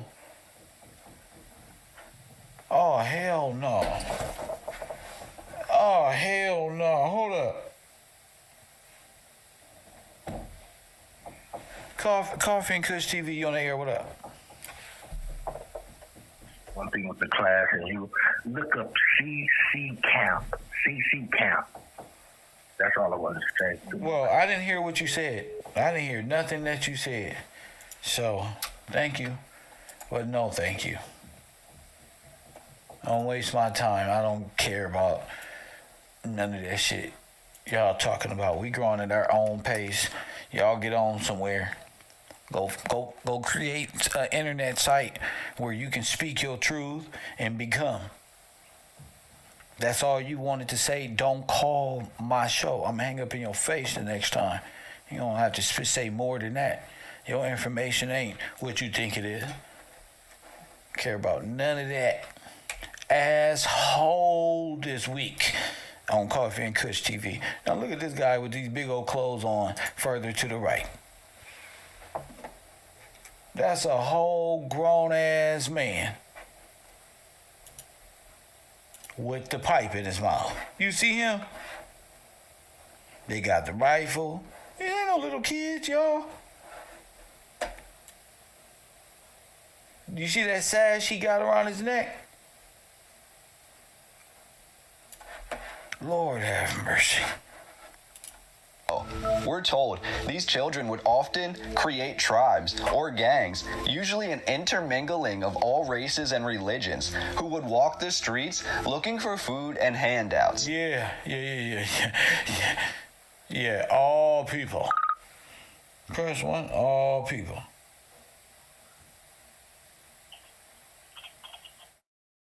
Press 1. You on the air, what up? Well, what's up, champ? Good morning, Professor. Well, good day. What up? It's Rico. What up? Hey, look, as you zooming in on the pictures, I just wanted to say, I'm for the far right back, but as you zooming in, I'm already seeing where you about to go. Them faces, every one of them little kids' faces look like they was made to be a grown face, or maybe they pasted it on. So as you zoom in on it, it definitely looks funny. By the Catholic Church. Thank you for the call. Freemasonry Thank you. arises from That's Rosicrucianism. nothing I want the people to focus on. I got a whole curriculum of posted faces. I just proved that that's a grown-ass man in big clothes. It ain't no face. Your perception is off. Give me some big clothes, giving the perception that he's a younger man. Which essentially postulates that the world is built on a secret esoteric order, which can be determined in part using factors such as geometry and gematria, which are also used in most Masonic constructions. Told you. So what y'all studying out there on the internet? Gematria. Y'all believe in a Kabbalah. How many people out there, oh, the gematria got this one. Press 1. That's Kabbalah. That's exactly what they want you on. Right there.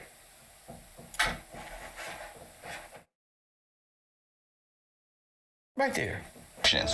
New York, once home to a vast array of indigenous tribes and indigenous cities, with the Palisades even being discussed as a possible site for the ancient hidden city of Norumbega. By the early 1800s, New York was becoming abundantly more Catholic. Now listen. A neighborhood of freed men, mostly African American, lived in New York City in what is today Central Park. Their Now look, who was flooded there? rich and vastly built out neighborhood was called Seneca Village. It was all of it. Now, we've already discussed the large numbers of freed people that were being committed in the mid-1800s. We can see, in New York especially, that this is a practice done quite often and without warrant. While the vast landscapes of Seneca Village often operated outside the scope of most European New Yorkers' lives, the freedom of Seneca Village was first encroached upon when in 1837, construction began on the Croton Distributing Reservoir, also known as the Murray Hill Reservoir. This is an absolutely epic structure. The entire Croton Aqueduct of New York is absolutely breathtaking, and some of the images really left me without words. To imagine the scope of engineering and manpower that this... Remember I told you they just walked in people's house and took their clothes and shit? Put their own clothes on? These people are in the nation with horses and wagons. Okay? Horses and wagons. Such beautiful sculptures. horses and wagons. This would have required is without question.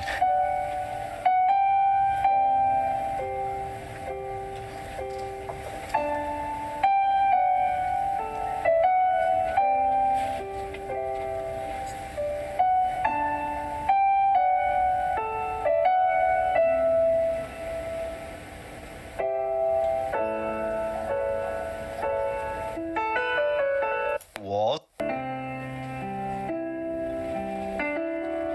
City of New York with drinking water for the better part of the second half of the 19th century. It was built in the Egyptian revival style with 50-foot high walls that were over 25 feet thick.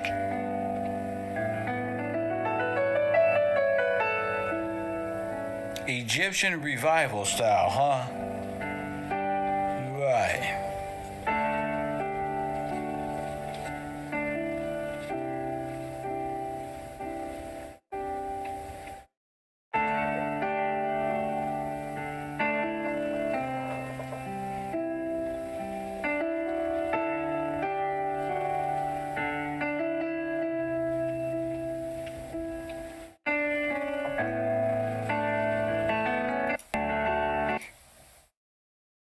Give me these assholes up Sugar, here. providing the white color of refined sugar that we are so familiar with today.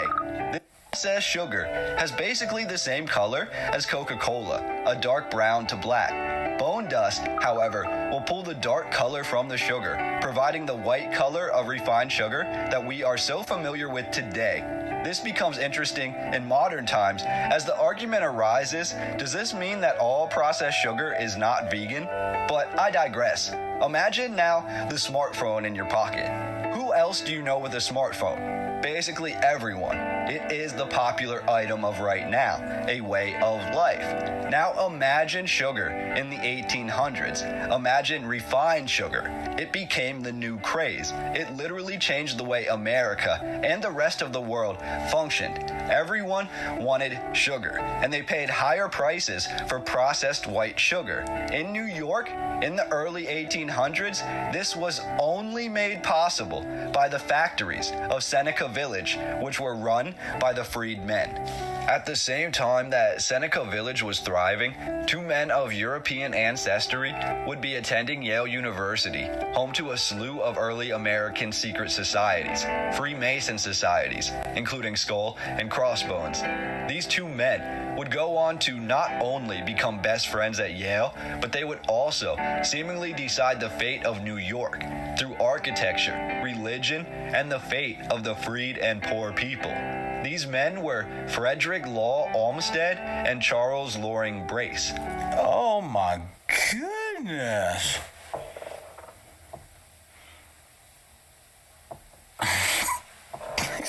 Alrighty. Frederick Law Olmsted was an outspoken social critic and one of the most famous landscape architects of his time. He left Yale before graduating. His claim to fame initially was a journalistic report on the South during A straight Bolshevik, a straight Russian, for slavery, sure. considered to be the first report by a Northman on Southern slavery. This Mr. Marx himself. Caused an absolute boom in awareness nationwide, and his journalistic report was published everywhere. Olmsted is given a lot of credit here for seemingly single-handedly changing perspectives leading to the end of slavery. That would be quite a career, quite an accomplishment on its own. But next, Olmsted is given credit for designing Central Park in New York City.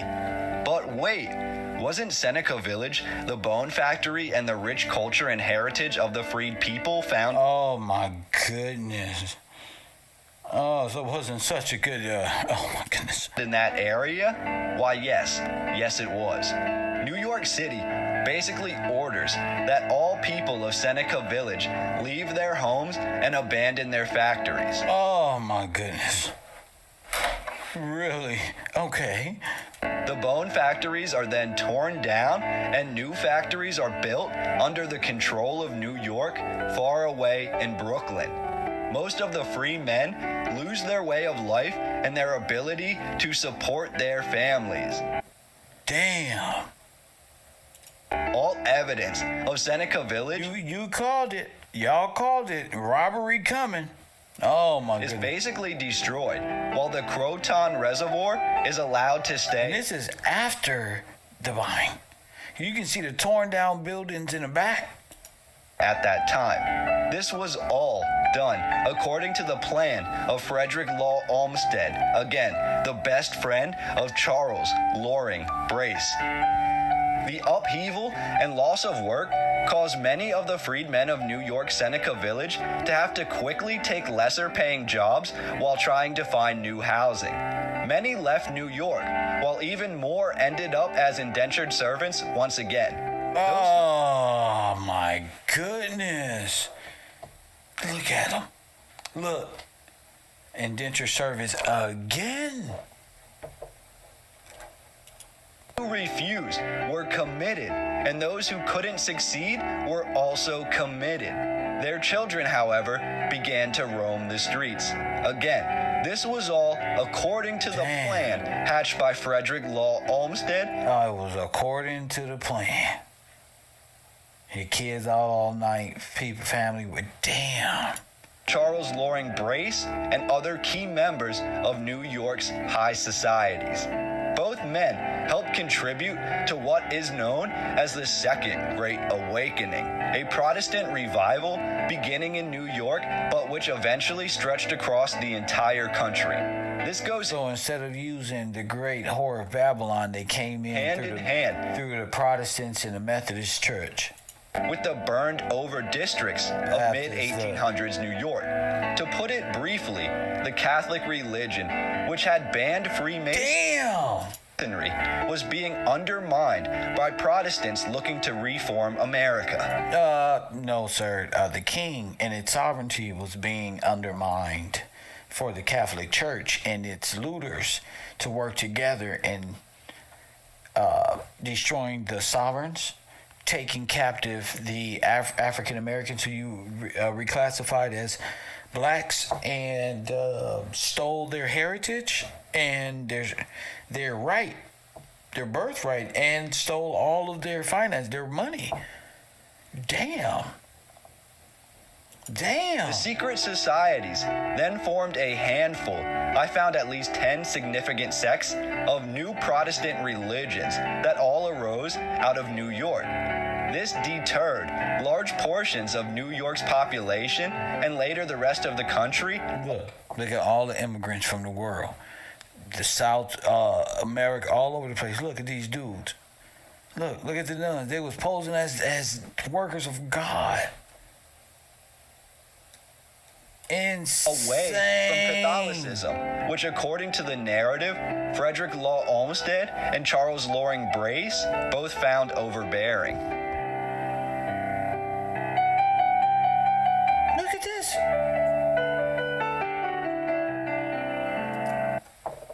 Oh my God. What the heck flag is that up there? Is that a lightning bolt? I don't know, man. I'm right up in here trying to see what this is.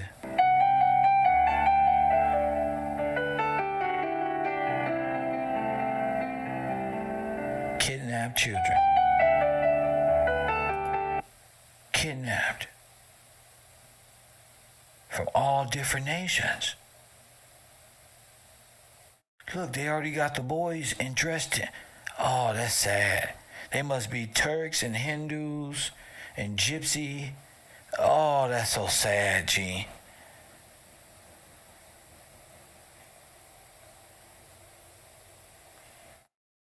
Coffee and Kush TV, you're on the air. Hi, thank you so much. This is Deborah. Yes. And I'm calling from the central part of Florida. Deborah, what's on your mind, Deborah?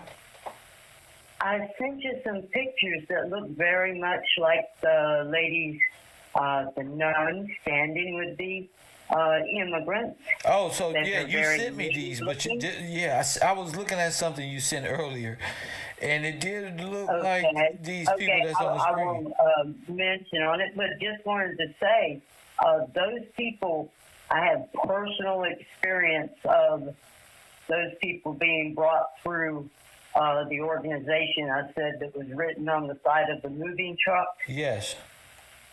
The Pan American? Okay, so you, yes, sir, yes, sir. So those organizations, and you got all those texts? Yeah, of course. Okay, I'm just making sure that it got out there. I'm having a hard time with 3 different phones, and don't worry about got you here. We got you here, and it's getting through, and I prayed on it, and I said, it'll get out or it won't, but I've got to let him know, thank you so much for being there to hand me my life back. So tell me how this relates to you. Let the people know what you want us to know from these types of situations, because a lot of people could have been these children and not even know. But go ahead. Yes, sir. Yes, sir. And then I will let you know that I saw handlers in my life through junior achievement, Boy Scout, Girl Scout, weed blows.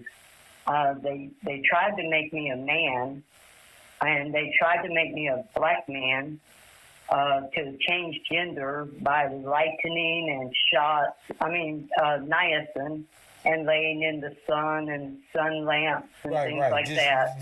Keeping a darker complexion about yourself. Keeping a darker complexion about yourself. Go ahead. Yes.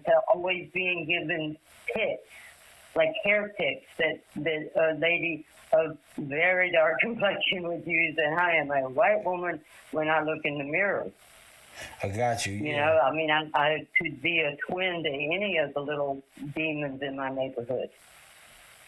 I stress very much of giving you this information, but I have to. This is God letting me tell this. And I prayed on it, and he just gave me his face this morning. He said, do you remember when you laid and you died and you saw my face? Here's my face. And he showed me that they were pumping blood out of me and putting blood in.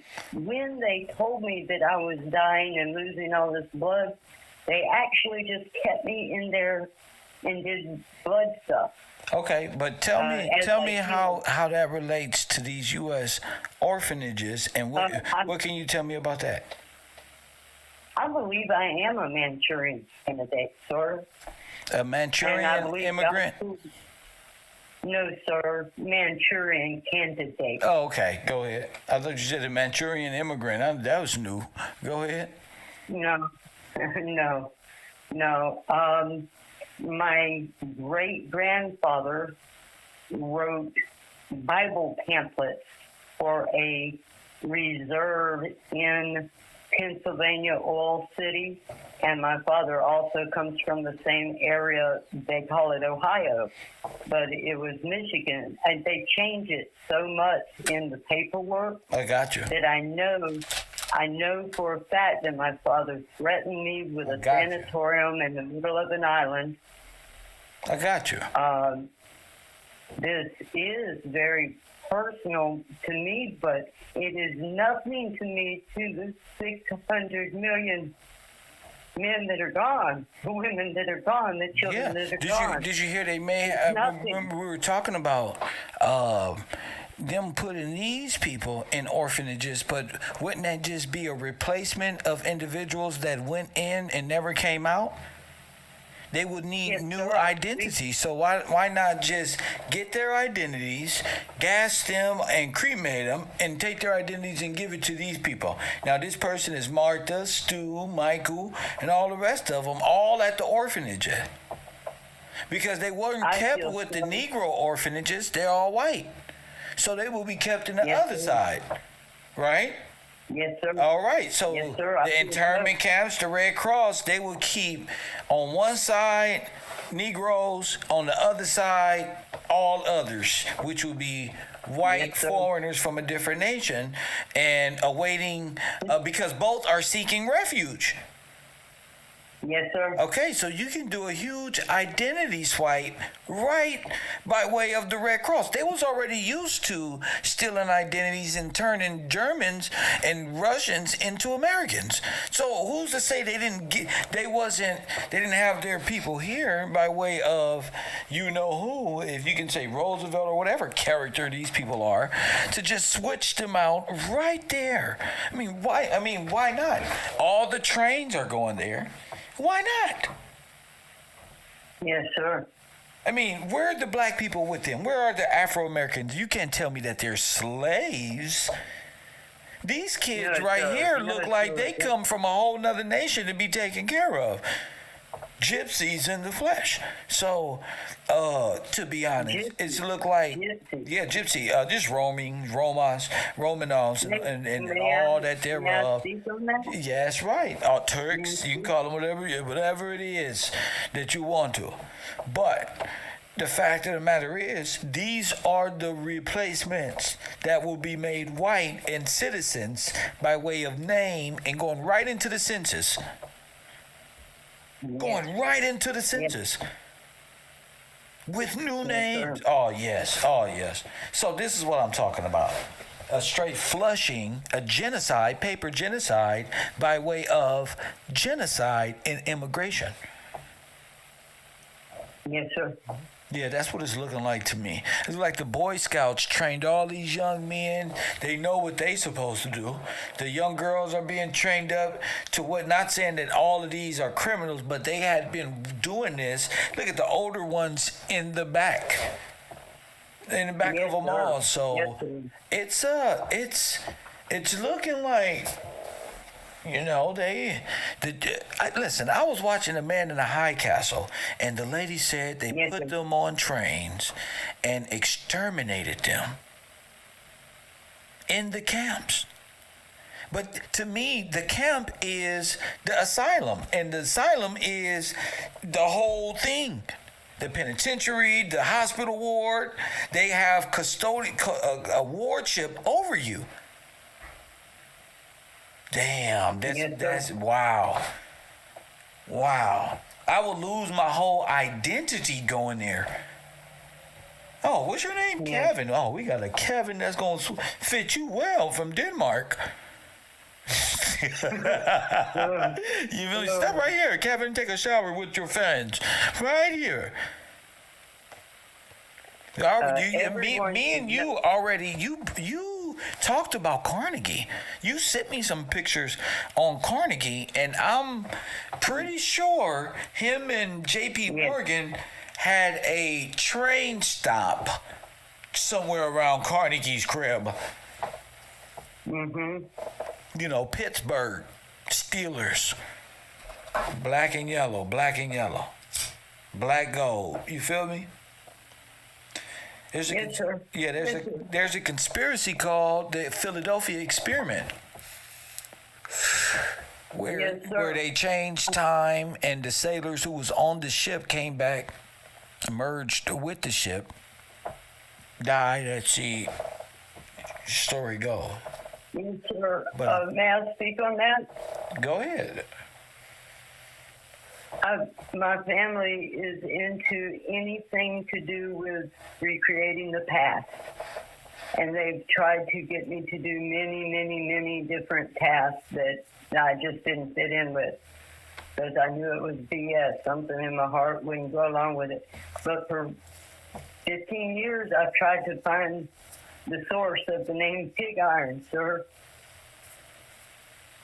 And I cannot find the source of the name pig iron. And I get shut down every time around my family when I look for that source.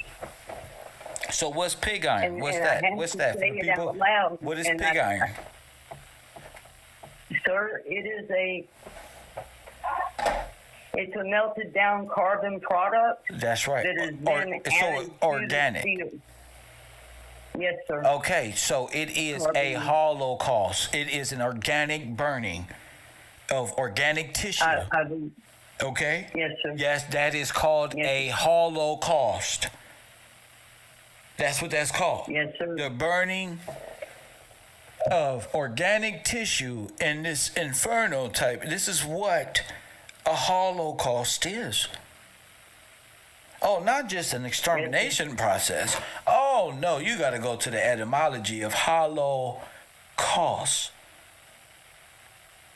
See, this is the burning of organic tissue here. So, when you break down the etymology of it, I mean, it makes perfect sense to have a holocaust, or what do you call it? Pig what? Pig iron is the name I was iron. researching. They turn it into shippable ingots that have a very similar size and shape of gold, sir. Of gold? Yes, sir. Ah. They're gray.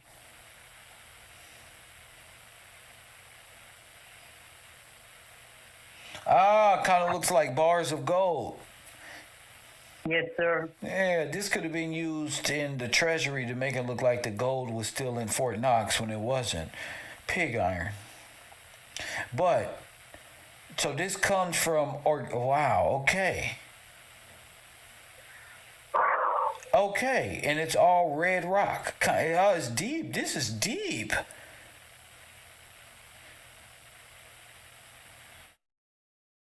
I cannot imagine that they killed that many pigs before industrial agriculture, or grew that many pigs before industrial agriculture. This is definitely a sign of Holocaust. It's what yes. the Eiffel Tower was built out of.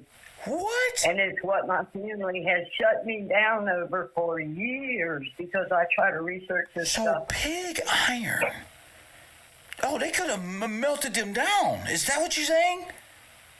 Yes, sir. I believe so. If you look at the ingot. Pig iron, also known as crude iron, is an intermediate product of the iron industry and production of which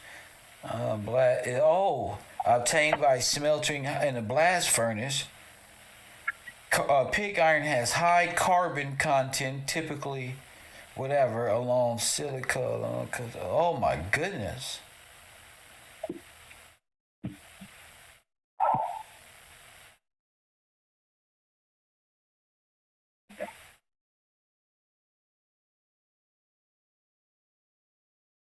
I can't see the screen and talk on the phone. No, don't worry about it. I don't have anything on the screen, but... Okay, I just would like to continue. Yeah, tell me about it. Tell me about it. Go ahead. You got it. The metallurgy, I'm good at. I'm a welder. It's everything that you could possibly imagine I can do. And it's like, why? Why has God come? Because it showed me that this is what they do. They train their workers to put them in somewhere to be the daughters of the revolution, or to be the American Industries and Sweat Association, or it's just such a long list of those names. And then it goes Boy Scouts, Girl Scouts. I have a Red Cross card because I was trained to do Red Cross. Right. All the things you're saying, but I think what they did over the years is they washed down the Boy Scouts, Girl Scouts, but they have special picks of people that it'll be it. Going back to the double face of the Girl Scout pins. The pins have two faces, a green face and a gold face. And it goes back to the story of the second Girl Guide having a half of a face. They gave me a bullshit fantasy story, and it goes right back to makeup. I don't even know how you got me on this pig iron, but I'm at bioavailability of iron from organic sources for weanling piglets.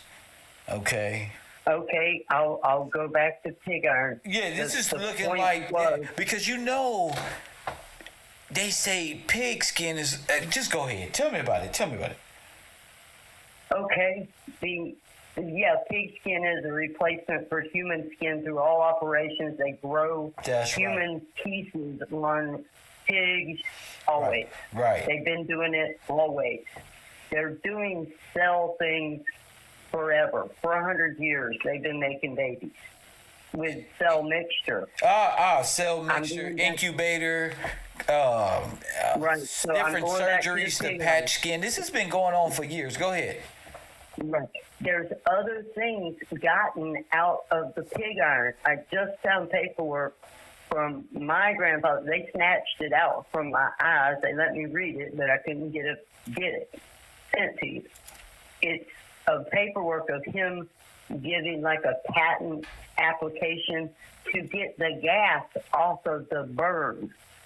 When they burn to make, he says, pine wood charcoal. When he burns to make pine wood charcoal, he now has a patent to capture the gas of it so that it doesn't stink. And it infuriates me that it could be the internet just sending me some kind of BS, but God's telling me, no, dear, I'm walking you right to it. And that's the grandfather that wrote the pamphlet that then was enacted with getting NAP with the industrial agriculture, and that's the only reason I know that they didn't have industrial agriculture before the mud flood in Pittsburgh, Pennsylvania. Enough to get enough pig iron to create the Eiffel Tower source. So it took me 15 years to get all that. How do you, wow. When was the Eiffel Tower built? Somebody do their research on that. So no, somebody do their research on it. I don't know. Oh, they got brand new clothes. They got a lot of things. I'm looking at the replacement process. That's what we're actually looking at.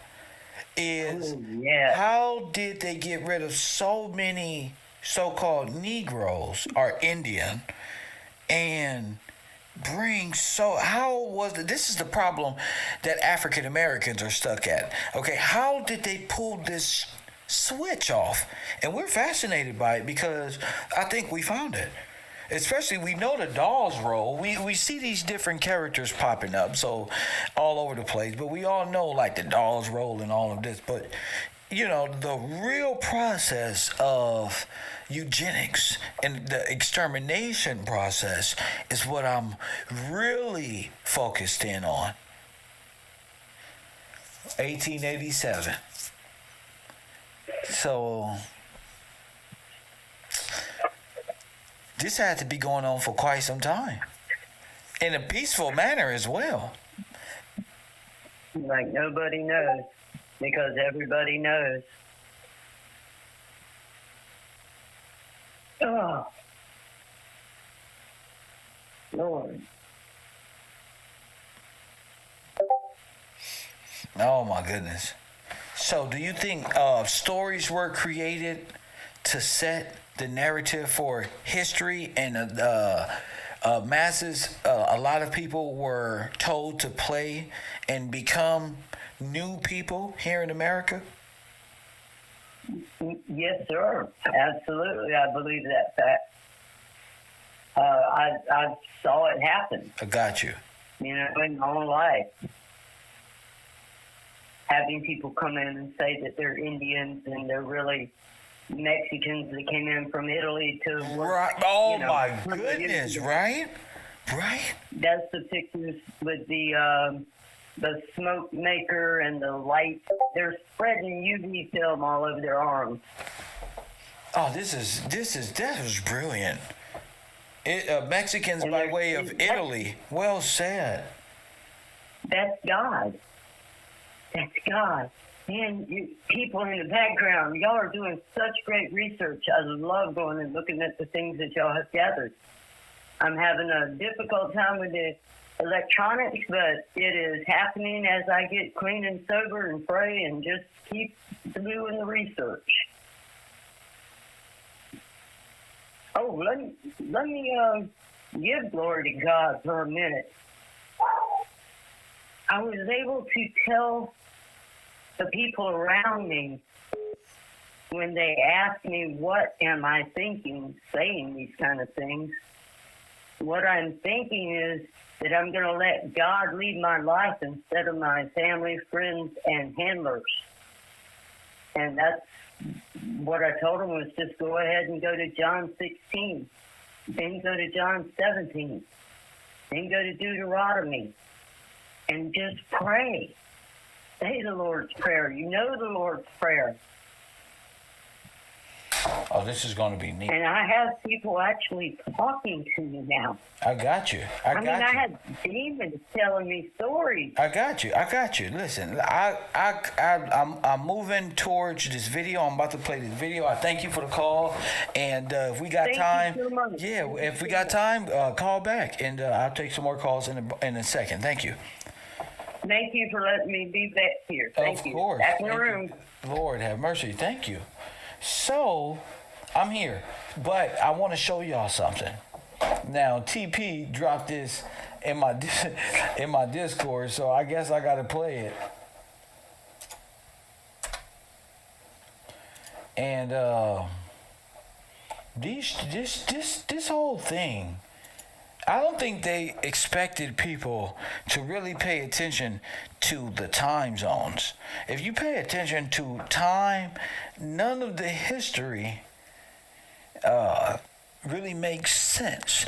And you find out, wait a minute, it's more compressed than expanded.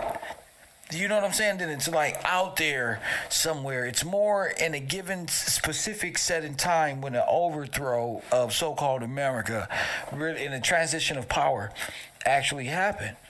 You know, I don't think it happened so far back. I think this is just excellent conversation, a great topic. Call from Coffee and Kush TV. You on the air? What up?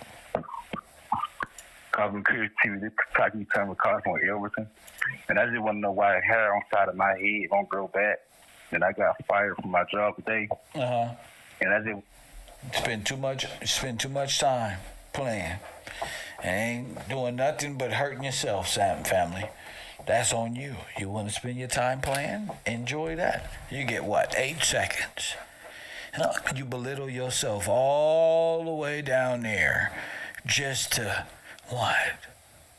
Just to what? Nothing. Because look, Operation Magic Carpet. See, the thing about you niggas is y'all can't think past the dumb shit that you focus so much on life on. This bullshit ass rap. When you see a good nigga like me, you a dumb, you will make yourself a dummy to try to throw me off, to stop this ever-growing knowledge. You gotta be a fool. You can never stop me. I press one. Ever. You see, we on Operation Magic Carpet. Was the post-war? See, you ain't even researched this in your life. You can't pass nothing to your children but dumbass personality types. I'm teaching your wife, nigga. Press one. I'm teaching your family, nigga. Press one. I'm teaching them because you a clown. Because y'all play all day and you can't teach your women nothing, so you play. You on the air? What up? How you been going, Kevin? Sir, what do you want? Speak. Yes, I just sent you some information via text. I don't want no via text. I don't give a damn about no text. Don't bug me in my text. My text ain't for you. So get up with me. I don't want you to send me shit. I want you to speak on the information or get off my line. That's what I want. Okay, get out of here. That's right there. Right there. I'm with no father figure in your life. You don't even know how to take that. Just get out. Little boy. You hear me? Little boys, get back. Oh, yes, we're conquering your whole community. Oh, yeah, we're taking it all, champion. Yes, I got a bunch of them. They're coming. Yeah, we're slaughtering the men, making them look like buffoons. Press one. We're flirting with all the ladies. Press one. All your children is going to admire. Press one that something other than a rap video in a shoe is important in their life. Press one. That right there. Hate that part. Press one. Yeah, I see how I directly talk to you while you playing, and you don't have to pretend to be nobody else to talk to me, clown. I'll talk right to you. Operation Magic Carpet was the first World War II operation by Warshipping Administration to repatriate over 8 million American military personnel from the Europe. Oh my goodness. Press 1. Like this. Not like this. Oh my goodness. Repatriate 8 million. How many people, how many black Americans I tell you is missing? 9 million, 10 million. Oh, repatriate. Now why would you have to do that? If they're all soldiers of your... Wait a minute. Repatriate? When did they lose their patriot? Oh, they went and fought for... You don't say. Press 1.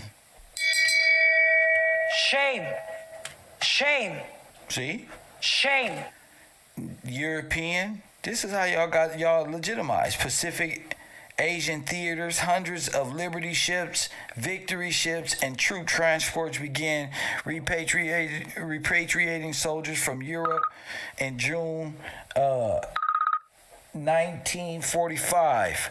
Press 1, beginning in October 1945, over 370 Navy ships were used for repatriation. Oh my goodness.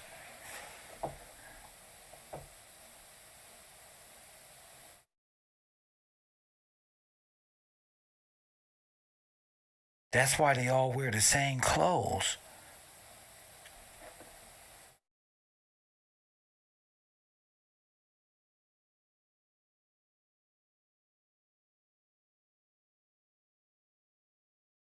Oh, this is insane.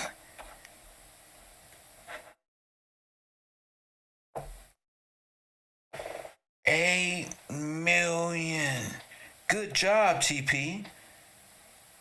8 million of them.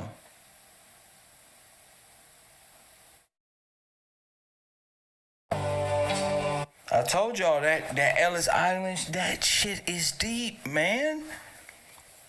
All Red Cross ships, that's what you think? Mixed races throughout history. Now I'm overstanding the Hebrew Israelite claim as being the so-called... Now I overstand the Hebrew Israelites' claim as being so-called Jew. Mixed races throughout history. No.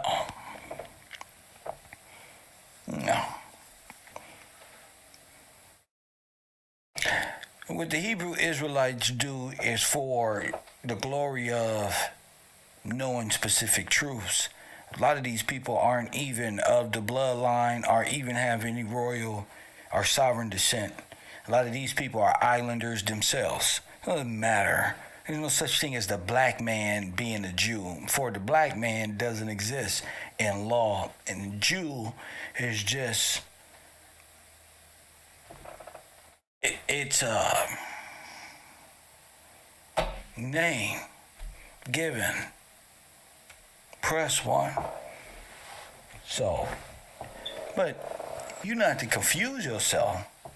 You're not supposed to be confusing yourself and making being a Jew and making a not a Jew an issue, because you got foreigners that are grafted in. You got a lot of believers in Christ. Facts. So it's already written, what's to play out, and foreigners, Jamaicans and Dominicans and Haitians, French, traitors to the king, is equivalent to the betrayers of Christ, Jesus Christ, and the royal bloodline that goes all the way back to Solomon, David. These are treasure hunters, identity thieves, brother polites. So they are not us, for sure. Everybody want to be us. Everybody want to tell us what's wrong with us. But a lot of y'all is not even us. And y'all around here saying, that's right, behind somebody who not even qualified. So I don't even believe in 501c religion like that, because that's all accompanied by the Dead Sea. And it's right on time for a racial war that the Hebrew Israelites will come out at such a time as Kanye and Kyrie, when we both know they're both products of the Dead Sea and the corporations. So why are you, a godly man, in the Dead Sea arguing about two dead people who sold themselves? And why would I say we when that's them? There is no we. That's a difference. Niggas need we's and us. That you can't stand on your own. Be the first one in jail talking about our. How do you plead? Guilty. Don't worry, Hebrew Israelites in prison, brother. We got you, brother. All that stuff don't mean nothing. It's either are you doing. You see? You see me, I'm up here in the war every day. I'm not throwing Bible scriptures at you. Read 24/7, 7 days. No, bruh. You got to know how to break that, combine that religious, with them stories in that Bible, what happened in our physical sight. And then, like Tupac say, nigga, hey, a God, nigga, pop these jail cells, nigga, I'll be a 7%er for life. Show me your God. Show me. Yeah, that should sound good to these women and these little niggas. But you gotta show a nigga who know about Operation Magic Carpet. You gotta show me that you came from Africa when it says 8 million. Sarnetta ain't never taught this. This is conscious community. I am the conscious community. Sarnetta ain't never taught 8 million. Family, how many Jews was murdered? 8 million, right? 8 million. Okay? So when you talk about 8 million people coming to the Americas by way of Ellis Island and all of this, I didn't make that up. That's in the history. I didn't make that up. That's real.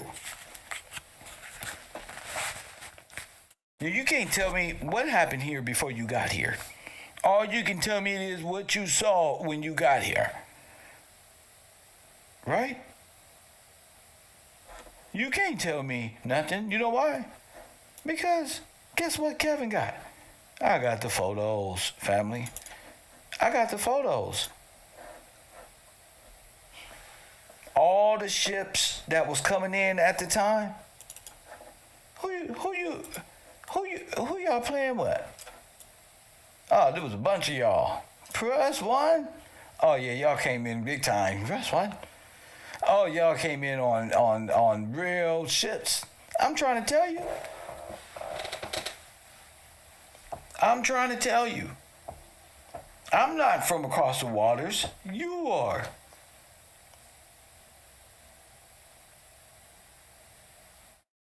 On the Pacific side, it was called Angel Island. On the Atlantic side, it was called Ellis Island. Yeah, and there were various different ports and hospitals that they docked at as well, but you're absolutely right. So they're using both coasts and two sets of devastation to D-Day you. Press one, Coffee and Kush TV, you on the air. Hey, Kevin, Taj, man. What's up, Taj? Talk to me, King. Hey, I want to just add a little something else. Not only were they bringing in a bunch of people on these ships, but the outflow. They said a lot of the Liberty ships were poorly constructed, and a lot of them were breaking in half in the middle of the sea. So that could be another way that they were taking out the troops. You know what I mean? Going out to the theater. You know what I mean? Going out to the European theater. And then it's breaking in half, sinking like the Titanic. Right. All up. Right. So it's so much going on, man. I just wanted to add that real quick, man. But, man, keep doing your thing, man. My man, One love, thank you. sir. One love. You never know. You never know. Where are all? What's my main question? Where are all the black people at during this time? So they just slaves from Africa, and we just learned English 50, 75 damn years ago. 150, 120 years ago. We just learned English and perfected this shit to where we just slang and throw this language around like it's been ours for quite some time.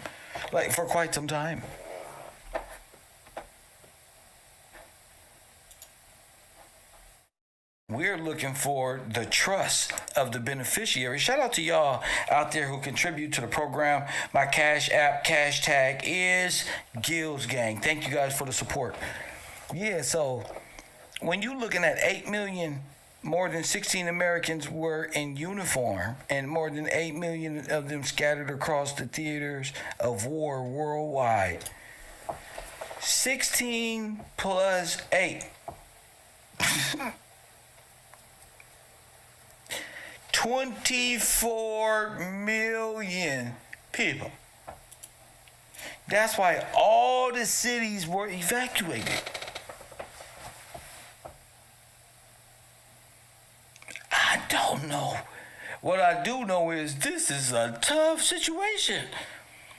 24 million.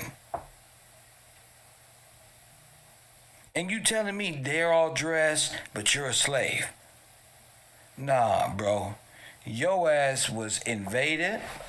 They had the black towns, black states all over the place. People at work, and they came in and went to work.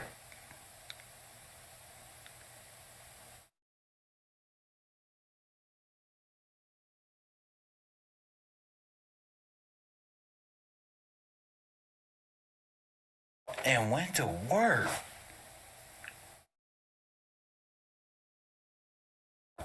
Homeward bound GIs.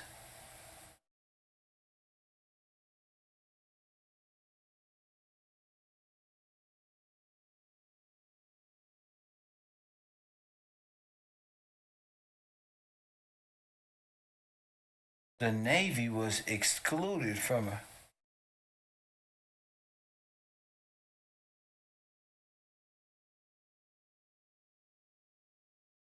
Adequate port and docking facilities were also serious consideration, along with the transportation necessary to take veterans demobilized camps after they reached American shores. Over 3 million servicemen and women in Europe, Africa, and Mediterranean on VE Day, the first homeward bound. Oh my goodness. Coffee and Kush TV, you on the air. What up? Hi, Kev. My name is Holly, and not the caller just now, but the caller who I assume was white, and she was explaining about her family dynamics. Yes, but anyway, that's Deborah. Yeah, she's great. Go ahead. The fact that she's saying anything is amazing, but she also mentioned, and I don't know if you heard her. She said that they wanted to change her into a boy. Oh, yes. Go ahead. That is another way that they subverted us. Men were women, and women were men. So just like... And I'm going to give you... Go ahead, Queen. Go ahead. An example. Margaret Sanger was a man. Yes. Okay? The head of the Girl Scouts was a man.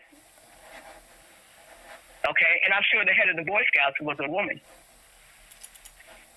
Now, I've done my research 2.5, almost 3 years now. So I know the difference between a man and a woman. It's just not the appearance. It's bone structure. Our fingers are different. Our arms are different. We walk different. Everything about the difference between a man and a woman. And let me tell you, there's about 60-70% of people out there. All of Hollywood is it.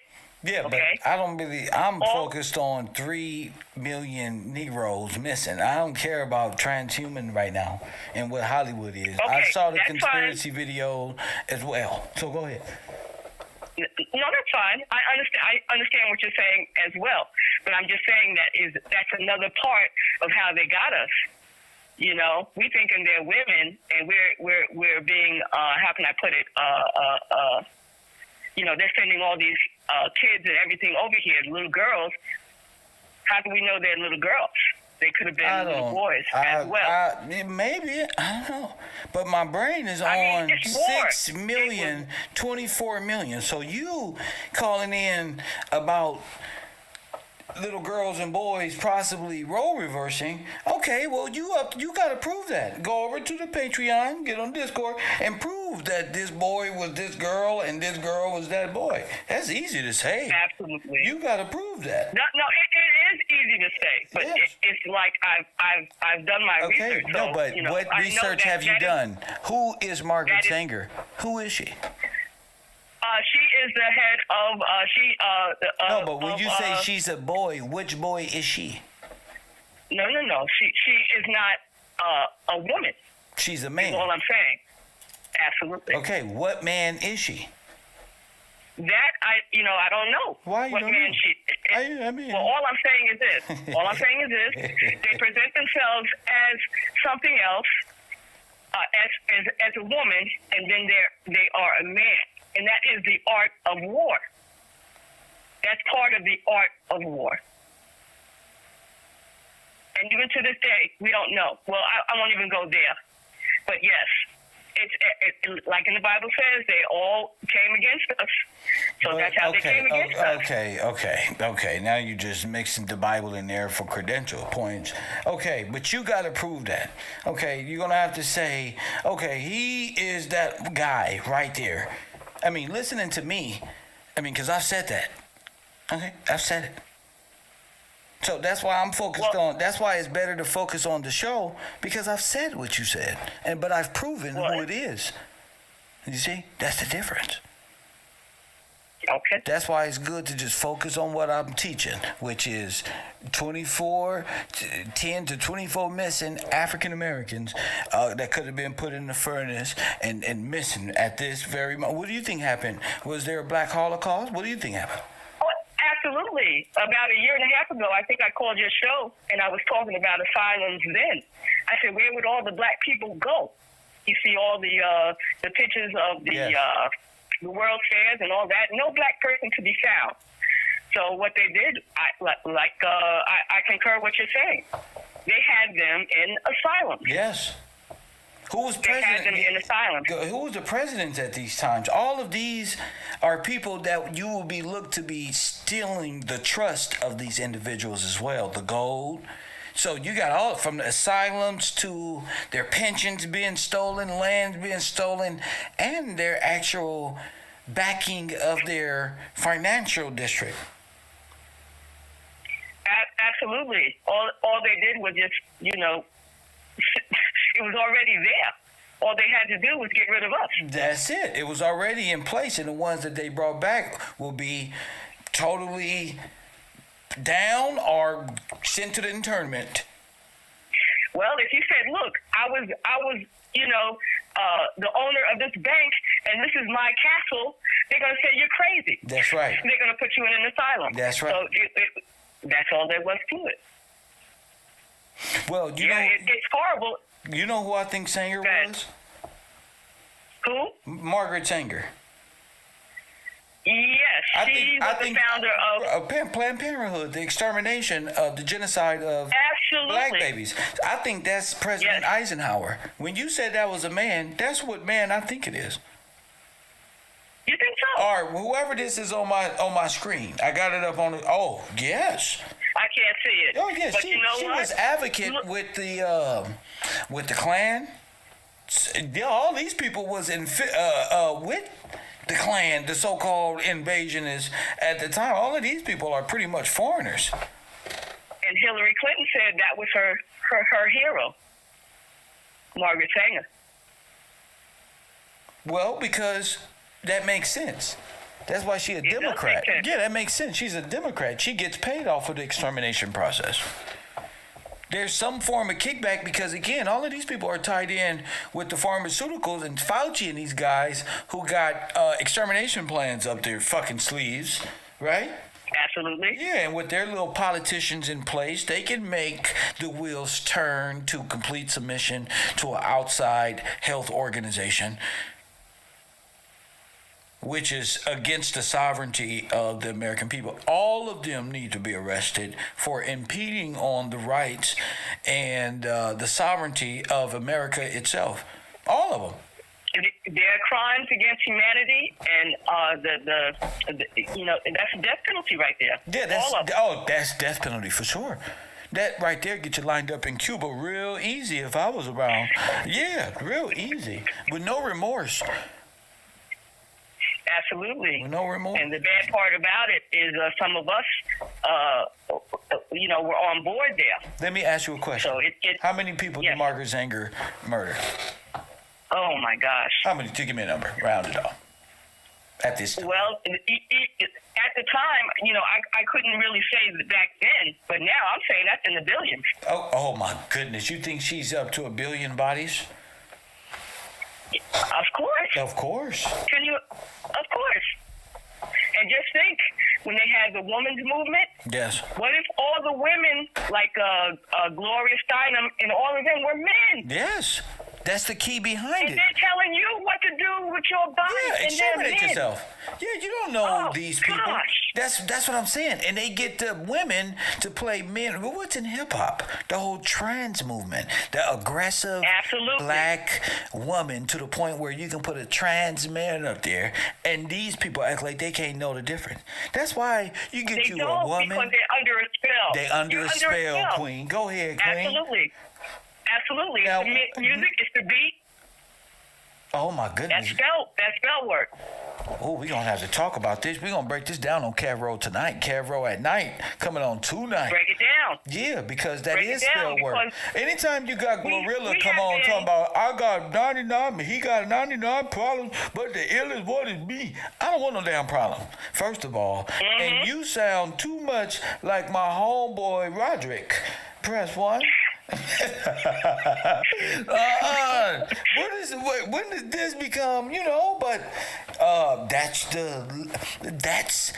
the ideology. All of it. That's the ideology. All of it.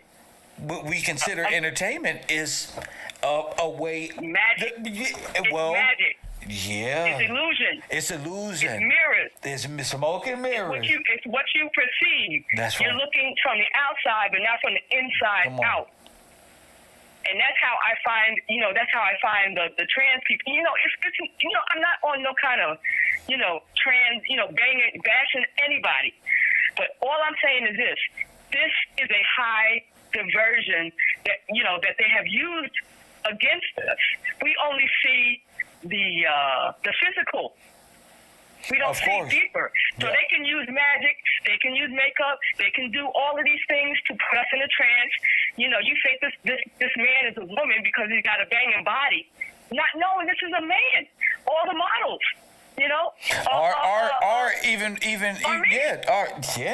and you got these women that I'm sorry, ladies, that look completely horrible, and then they wear this makeup, and then they're like, what?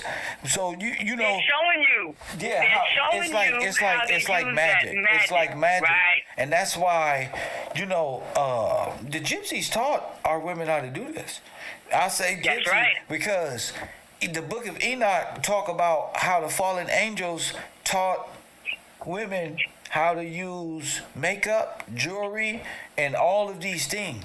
And I believe the fallen angel thing is subliminal for who. It's more of who did this, and you will see who the fallen angel is rather than thinking it's some, spooky shit. I think we, like Dr. King said, judging this shit by the fruits that it bears on these trees, gonna figure this shit out. And I've been doing a good job at just identifying it's no color lines. We don't find black folk. We don't find all type of people. But it's shocking to everybody. I mean, to find out Theodore could have been JP or Taft or Grove or anybody other than himself is absurd. And they use masks. back then. Oh, They've prosthetics. been doing that. Yeah, they've been using They've been prosthetics. I doing just that. showed a video where they can change the whole outline of your bone structure. I've been like, see, that's why I think we're getting good at noticing it, because it's like we can see the prosthetic, and once you see the prosthetic, it's like, why do that? It must be, Once you know. hit on it, it's like your mind can't even stay off of it. You can spot it a mile away. Oh my goodness. Somebody, that's not under a spell, Right. can spot it a mile away. Right. And all I'm saying, one thing. I'm how so can I glad put it? y'all didn't Like, bash it's me like- and make fun of me, the whole audience. Because I'm like, bro, I don't know about y'all, but in my life, this is what I see. You know what I'm saying? This, Well, that's what it's all about, Kev. We're afraid to say it. That's right. Because we think we're going to get bashed. That's right. But, today, now is the time. I don't care if you think I'm crazy Oh, or I'm having whatever. fun. I'm having fun. This is what I'm seeing. I want see you what to I'm saying? think I'm crazy, so you can come back and watch the show, and we prove how crazy you are for not believing, we're sane. It's crazy. Yeah. But and Malcolm used to say, Malcolm X said, how can we give our children to the enemy to have them educate us? You see what I'm saying? That seems crazy, right? But in a way, they're not educating us. They're only teaching us how to work for them later. And what they do, they're spell casting in schools. What is spelling? What is spelling? That's cool. We know all that. That's fun. Cool. Spell casting, spelling, whatever. The use of words, cool. I don't want to get that deep in it because I'm talking. No. If you look on my screen, I'm talking about prosthetics. Forget the magic. I don't believe in magic. You either trying to fool me or you're not. And then when you're trying to, that's a cult. Now, if you fool me, you may think you use magic, but I'm at some point is going to figure it out if I'm smart enough, and then your stupid magic doesn't work. So me We've been personally, fooled a long time, though. but guess what? We got Mr. Gillespie. So when you got me, see, God put that spirit in me to help those who were fooled have an entertainingly way of coming out of this daydream wonderland that we found ourselves in now. That's what it is. Yeah, it's That's just a what it wonderland, is. and it caused us to go to sleep, which has put us in a dead state. We're just dead. But anyway, Absolutely. this knowledge is waking we bit people. the apple. More than that. Thank you for the call, champion. Thank you for the call, Queen. So if you look here, J.P. Morgan, right, and Nathaniel P. Banks. Now, what are the odds of Nathaniel P. Banks is the head of the Roosevelt Island asylum where niggas is kept? I call them concentration camps. J.P. Morgan is the financier. Press 1, the top bank. These people look just alike. His name is Nathaniel P. Banks. This guy name is J.P. Morgan, the owner of the bank man himself. Now, Nathaniel is over the names and stuff at the asylum. J.P. Morgan wants those names. Look at your neighbor and say, Not like this. but I'm telling you, Not like this. this could possibly be the same goddamn person in which a story, narratives are created to give certain individuals storylines of their lives. Misconstrued history. Now, we're straight quantum here. If you're not understanding characters and how one character, they don't make one character and another character and another character, all from the same individuals at different age stages of his life, then I don't know what to tell you. You just sit back. You feel me? Because I'm on. So, of course, Nathaniel P. Banks can holler at J.P. Morgan about. It's easy for J.P. to holler at Nathaniel, right? So, who gave J.P. Morgan all of the gold? Grover Cleveland, family. Press 1. Grover Cleveland gave J.P. Why is... Fam, it's a war to get your estate. That's what it is. And once they got control at the federal level, then that's all they needed.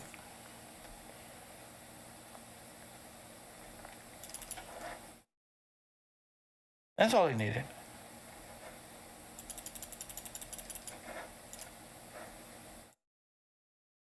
So when you looking at characters within characters, you know, that'll explain their dual or quadruple or triple or even quadruple life. You understand what I'm saying? Because if Stalin and J.P. Morgan, Jr., all look alike, all these motherfuckers look alike, all right, down to the fucking ear, mustache and all that, then Disney is putting on a masterful performance on the television and radio set. Press 1. You can't deny that Grover Cleveland giving J.P. Morgan all of America's gold ain't some fishy shit. When all of these individuals look so much alike. Now, I'm willing to bet my dollar that Bernard Van Ballou, Prince of Ballou, which is a made-up gypsy-ass name. Do you understand? Ain't no such thing as no damn Prince of Ballou. You see? The gypsies was good at one thing. Who are you? I am such and such from such and such, and the land. Get the fuck out of here. Press 1. They still do this shit to this day. Yeah, but Roosevelt was in charge of, I believe, using you as the collateral with J.P. Morgan and them boys over in the Swiss bank accounts. And the Swiss banks over there is making you the collateral. I don't know why Grover Cleveland will give, J.P. Morgan. You know why? It was for the return. Press 1. And what did J.P. Morgan and them do? What did J.P. Morgan and them do? Collapse the whole system. Madoff with all the gold. That's why they named Madoff. Madoff with all the gold. And said, oh, we lost it all in the stock market. Gotta go. And sent the whole nation. And fucking, in the end, they became communists and had to work towards to get it back. They had to work off the debt for America. Press 1.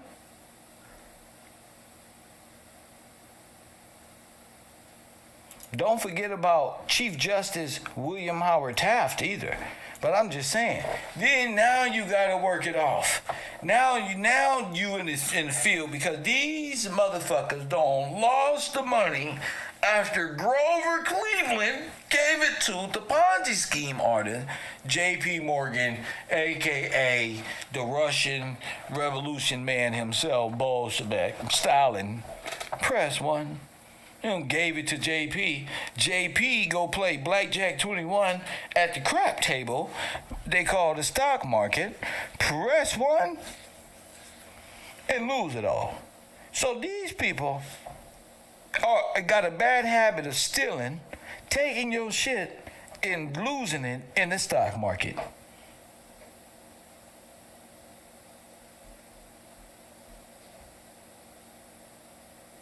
And you ask yourself, what are they covering up?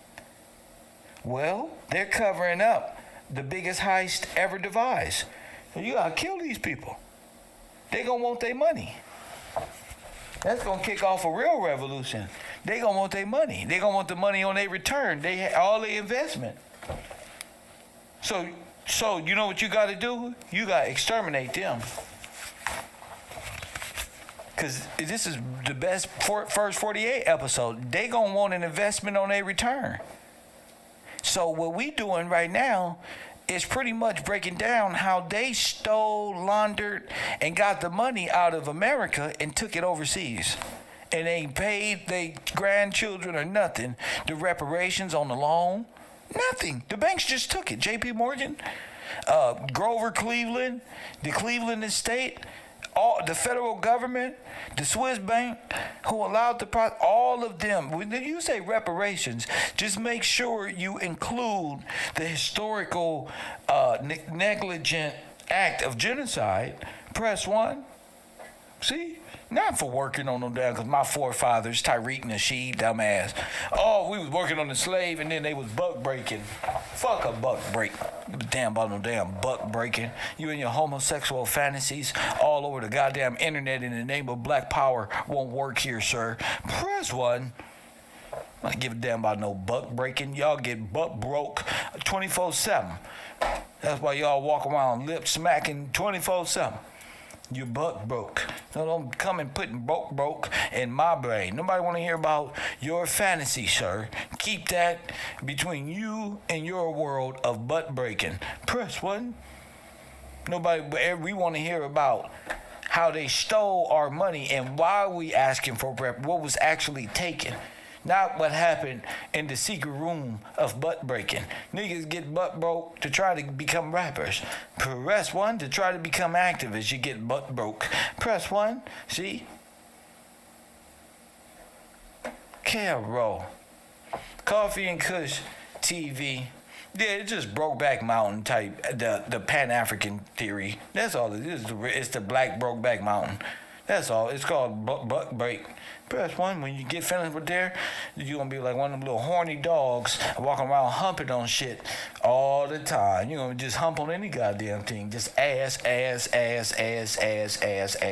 You don't give a damn about nothing else. Just ass. Just ass. So that you're going to get butt broke. Press 1. You don't think about nothing else. No matter what ass it is, this ass. Buck broke. Press 1. Coffee and Kush TV. I really enjoy keeping y'all attention, making fun of these weirdos in the conscious community and their stupid ideologies.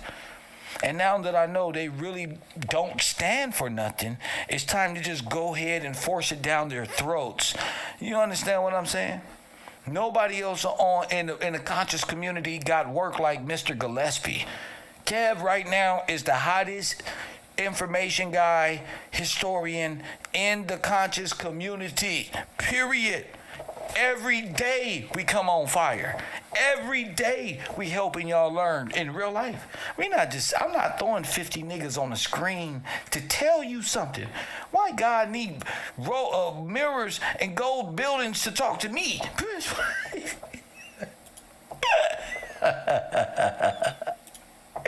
Oh man, y'all can have it.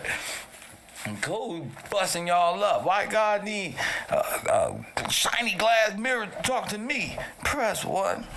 Kev out here putting this shit down in these conscious community YouTube street. Press 1.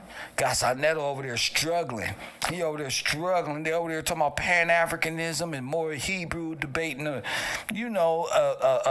Jamaican Hebrew. Press 1. What do you know? A Jamaican Pan-African. Press 1. Oh, Lord have mercy. All of them over there just same arguments. They so tired. Yeah, they look tired. They ain't never with their girlfriends and wives. Press 1.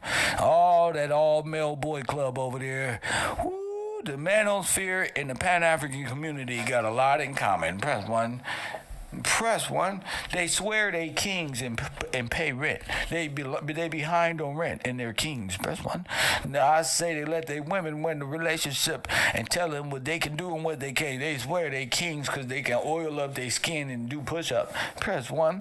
But if they mama say, come here right now, they gotta come. Press 1. If they get in any legal trouble right now, they ain't got no bail money at all. They just dress up to be fake-ass African kings. These little stupid McDonald hats. Press, what the fuck is these little Wakanda hats gonna do? That don't make you no more a king. Having 4 or 5 wives don't make you no goddamn king. Press 1. Wearing stupid ass Wakanda outfit garment. That's why that stupid ass movie, nobody like it. And stupid garment y'all be wearing for nothing. For nothing. A whole landmass created by Stan Lee's imagination. Press 1. Y'all be having dumbass debates over there in the Sonnet better network at the studios. Was Wakanda 1 better than Wakanda 2? Call in. Peace, black love, family.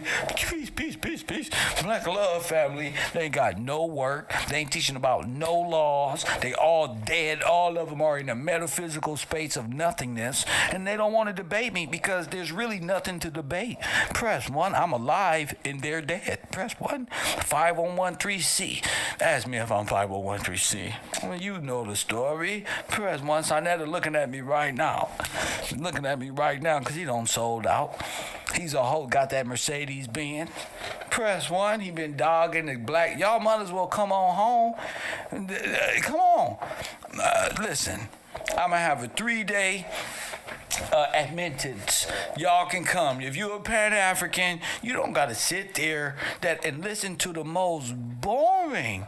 That is the most dumbest mindset I ever heard, that y'all just sit there and believe you're from Africa. Well, take your ass home. Press 1. Get your ass out of here then. Nigga, a passport ain't that damn expensive that you feel that enslaved. And take your weak ass home. Credo Mutua. Press 1. Dick Henbay Matambo. Take your goofy ass home then. Press 1. This the real history. Y'all want to see some cool shit? Todd, you're going to have to sit down for this one. Todd, look at this. Look at your people right here. Todd, look at this one. Now, look at this old hag here, Todd, right? Now, y'all don't think I see that Iron Cross, that German flag, and that Italian flag up there? Press 1. But listen to the plea. Listen to this, y'all. This is for y'all. And people don't realize what they have. They bitch about it. They do. And then nowadays, I am so upset that the things we did and the things we fought for and the boys that died for it, it's all gone down the drain. Our country's gone to hell in a handbasket. We haven't got the country we had when I was raised. Not at all.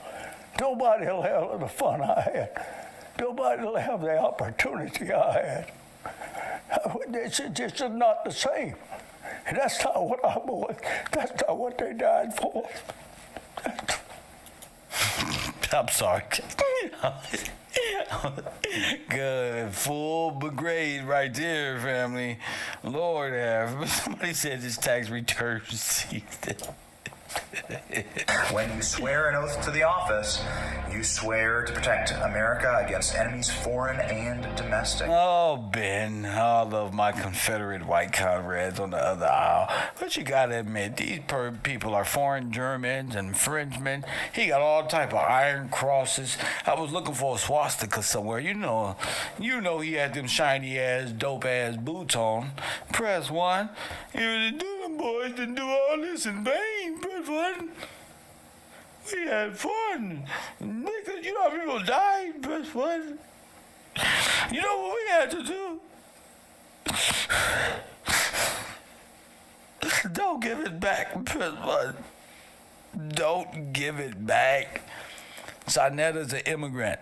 Press 1. Sarnetta don't want us to have reparation. Press 1. Sarnetta don't want us to have reparation because we gonna get us a Mercedes Benz like him. See, Sarnetta wanted to be the only Negro running around in an S550 Benz, 2003. Press 1. But if we get them reparations, press 1. He know Kev Gills is pulling up on 125th Street to make sure he know reparations is in effect. Press 1.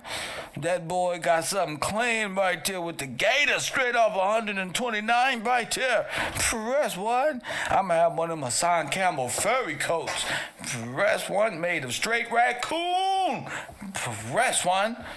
Oh, y'all funny ass niggas out here. Y'all get ready for Coffee and Kush TV late night with the roll. I'm just talking shit. Why not? I ain't got nothing else to do. I done did everything else. I done completed all my missions. We don't got the boys and Girl Scouts and the Red Cross and the Nazis and your presidents all connected. Come on, man. Y'all gonna have to let me in. Press button. You're gonna have to let me in the conscious black community, or I'm just gonna keep exposing. Press 1. If you don't let me in, and I'm knocking. You don't let me in the black conscious community, I'm going to keep destroying the black conscious community with truth. Press 1. With